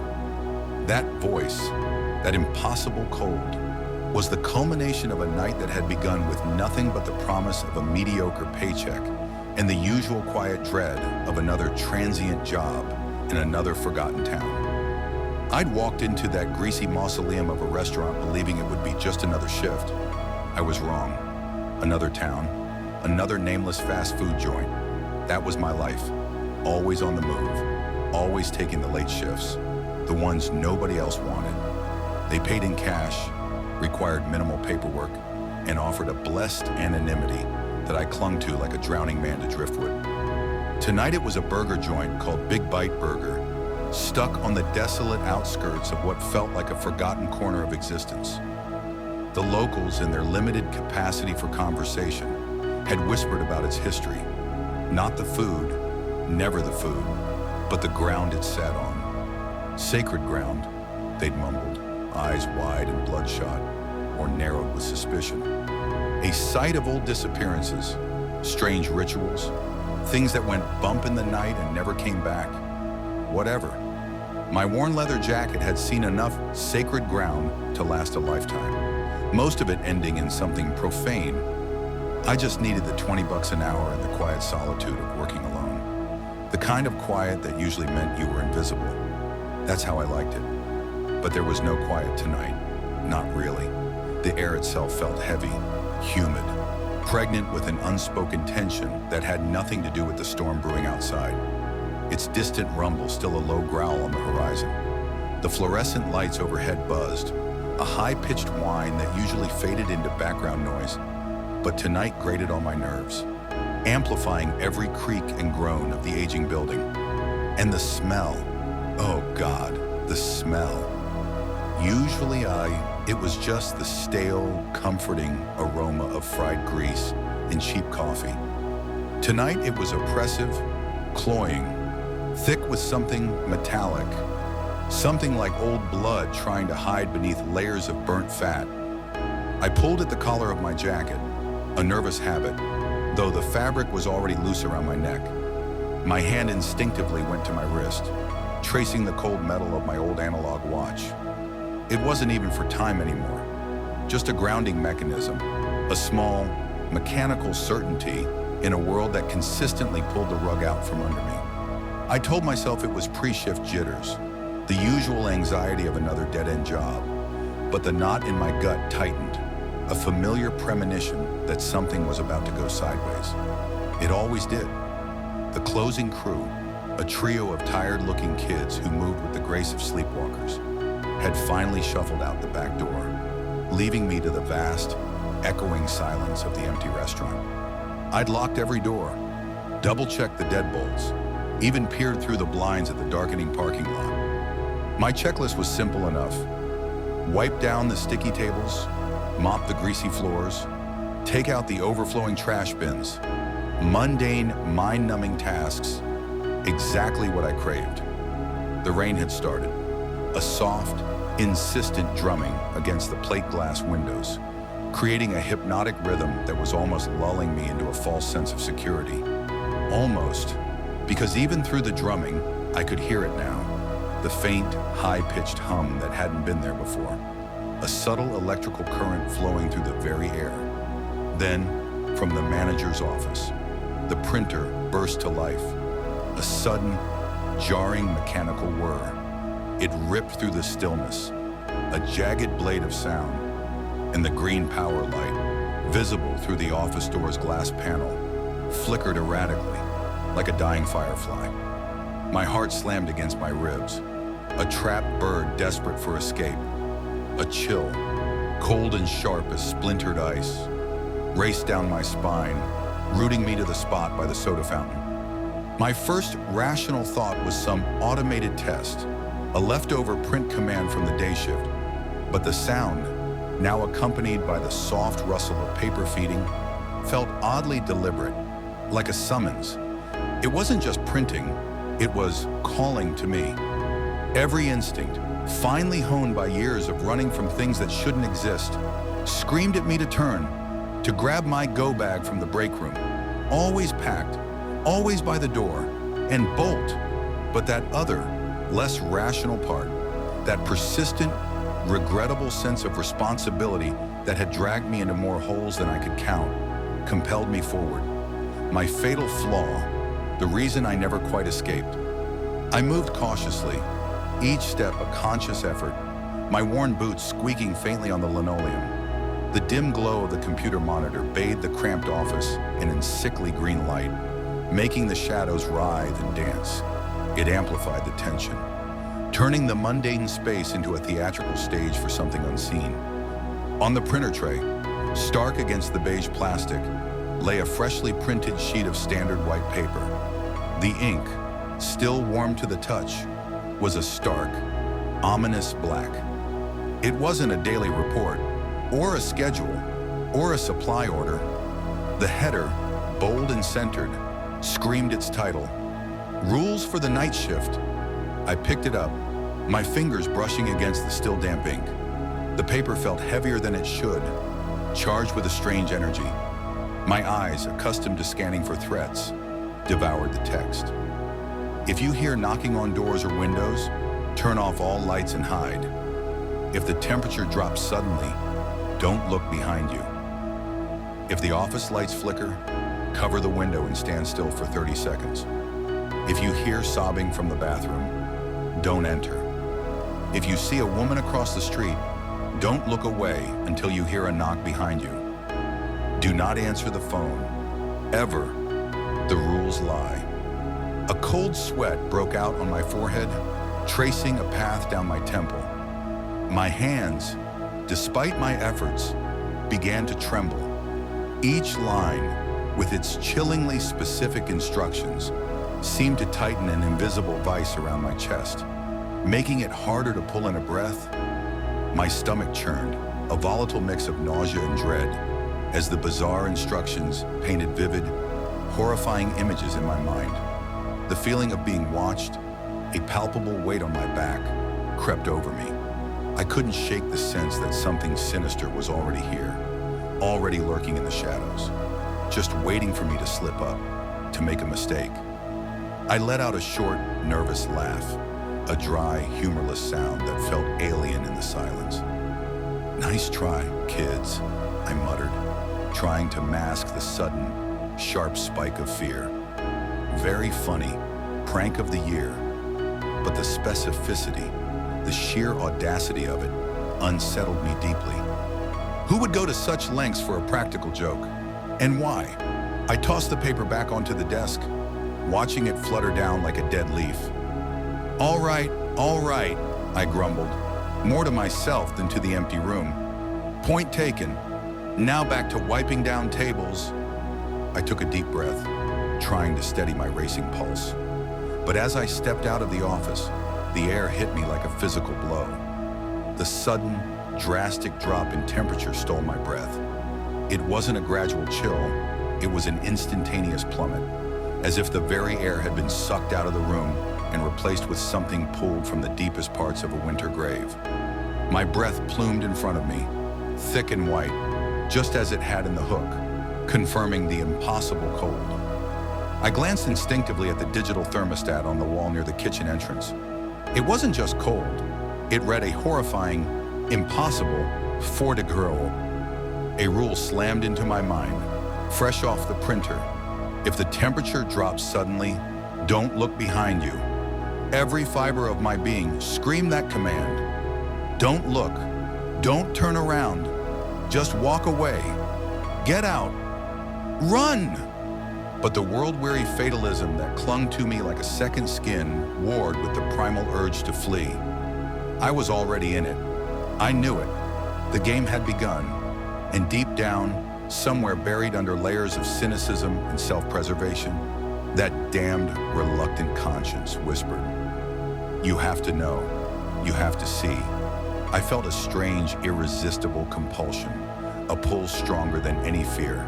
Slowly, agonizingly slowly, I turned, and that's when I saw her reflection. The polished stainless steel of the freezer door, reflecting the dim lights of the kitchen, showed me not just my own gaunt, terrified face, but the figure standing directly behind me. A woman. Her dress, what was left of it, was tattered and hung in damp shreds. Her hair, long and lank, was plastered to a face that was more skull than flesh. Her eyes were gone, replaced by cavernous, lightless voids that seemed to suck the very hope out of the air. Her mouth was a gaping maw, stretched impossibly wide in a silent scream, and an icy tendril, impossibly long and translucent, reached out, brushing against the back of my neck. It was a phantom touch, but I felt it, every single nerve ending shrieking in protest. My mind screamed not to turn, not to acknowledge her, to keep my back to her reflection and bolt. But I was frozen, rooted in place, my gaze locked on her in the metallic surface. Then her voice came. It wasn't loud, not a shout or a scream. It was a whisper, a sound composed of fractured glass and forgotten prayers, seeping into the marrow of my bones. Why not look at me? My body, already rigid with terror, locked up even further. Every muscle screamed, every nerve ending vibrated, begging for movement, for flight. But fear, absolute and suffocating, had rooted me to the spot. My breath hitched in my throat. I could feel her presence, the impossible cold radiating from her, even though she was only a reflection. The tendril still brushed my neck, a feather-light caress that promised unimaginable horrors. I could feel the cold seeping into my very core, a bone-deep chill that threatened to shatter my teeth. The smell of something ancient and moldering, mixed with the ever-present grease, filled my nostrils.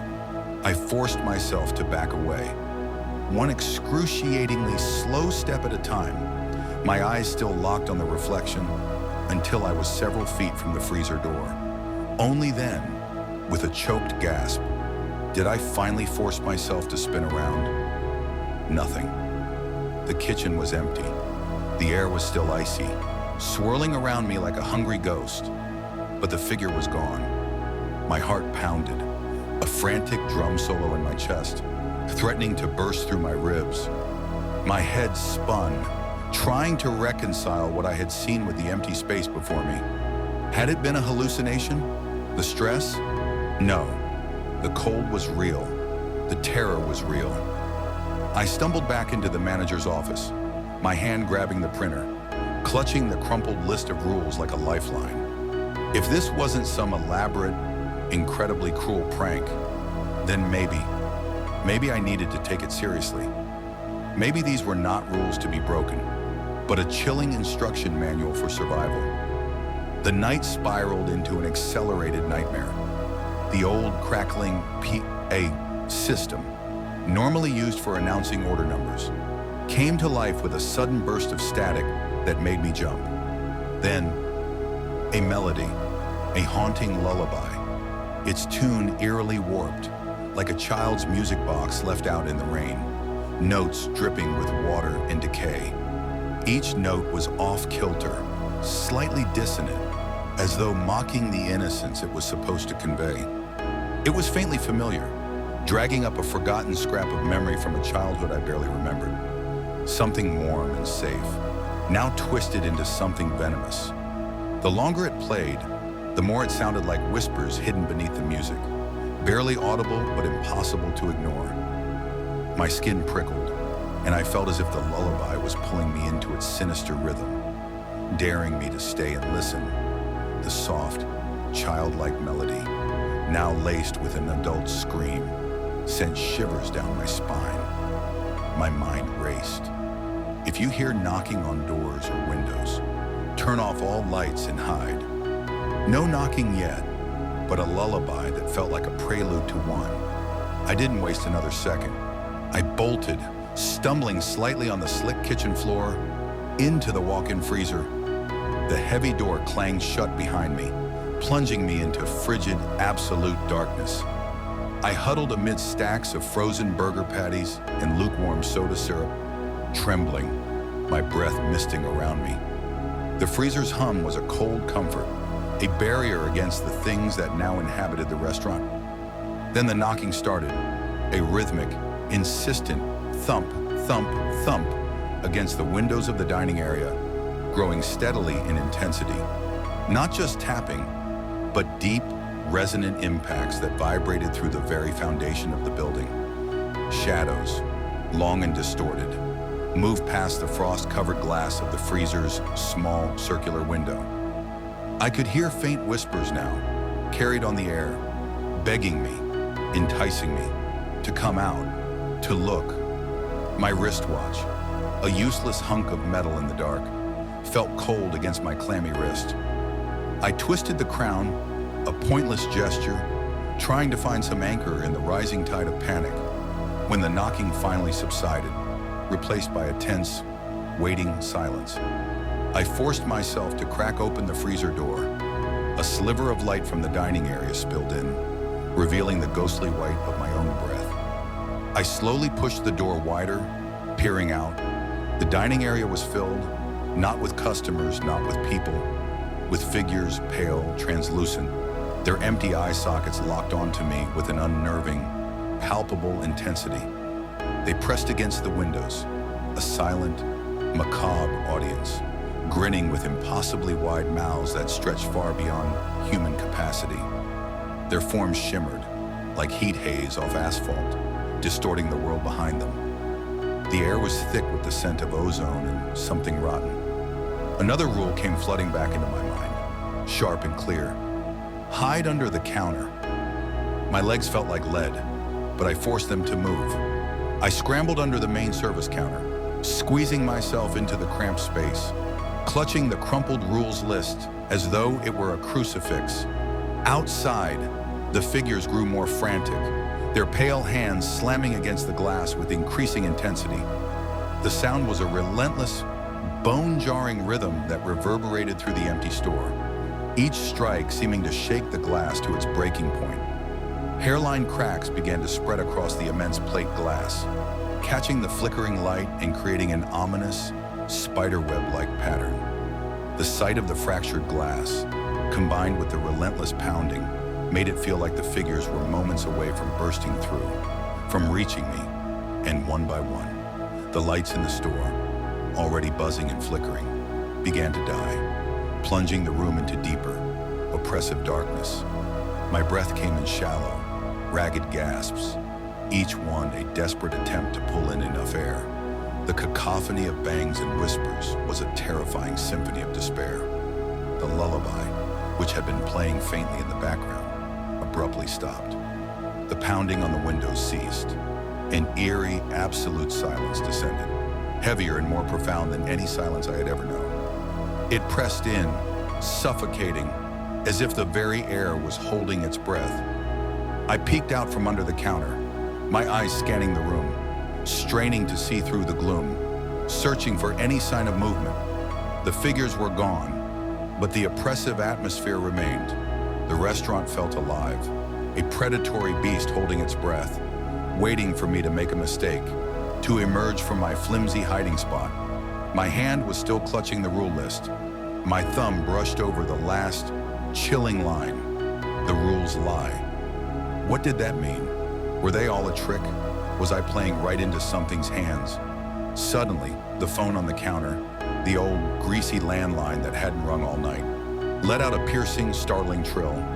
The sharp sound made me jump, my head hitting the underside of the counter with a dull thud. My blood ran cold. Do not answer the phone, ever. The rule was clear, but that damnable, reluctant conscience, coupled with a desperate need for answers, for any explanation, warred with my survival instinct. I hesitated, my hand trembling as it hovered over the receiver. Why did they print that rule if it was so important? What if it wasn't one of the them? What if it was the person who put those rules there? Against my better judgment, I reached out, my fingers closing around the cold plastic of the receiver. I lifted it to my ear. Hello? My voice was a choked whisper. A familiar voice spoke on the other end. Not familiar like a friend, but familiar like a ghost you've met before, haunting the edges of your perception. It was calm, steady, and utterly devoid of emotion. It's not over. Leo, you need to leave. Now. My heart seized. They knew my name. Who is this? I demanded, desperation clawing at my throat. What's happening? What are these rules? Who are you? But the line went dead, replaced by a harsh, hollow dial tone. The temperature dropped again, a sudden plunge back into the Arctic chill, making my teeth chatter. And then I felt it, a palpable presence, cold and ancient, directly behind me, even though I was still crouched under the counter. My skin crawled and a cold, clammy hand, heavy and skeletal, brushed against my shoulder. I spun around, my head snapping up, but there was nothing there. Just the suffocating darkness, the lingering cold, and the echoing dial tone of a phone I should never have answered. What felt like hours passed. I remained huddled under the counter, my old watch useless in the blackness, no longer caring about the time. Eventually, the cold began to recede. The oppressive atmosphere slowly lifted. The silence returned, but this time, it felt genuinely empty. The horrors had receded, at least for now, when the owner, a nervous wreck of a man named Frank, found me crouched under the counter at dawn. He was pale, his eyes wide and bloodshot. I rambled incoherent words spilling out about the rules, the figures, the cold. He listened, shaking his head slowly, and muttered something about stress, about me hallucinating. But then I asked him about the rules paper, the one I'd left on his office desk. His face drained of all color. You saw it too? He whispered, his voice barely audible. His reaction confirmed my worst fears, solidifying the sickening truth. This wasn't a prank. This wasn't stress. Something was profoundly wrong with this place. Something beyond my understanding. Something that had marked not just me, but perhaps Frank too. The chill returned then, a subtle, creeping cold that slithered beneath my skin. I quit the next morning, walking away from the job and its horrors without looking back. My go-bag was already packed. It always was. But the memory lingers, an unshakable shadow that follows me, a constant companion. My nights are haunted by shadows creeping at the edge of my vision and whispers that tickle my ears, refusing to let me rest.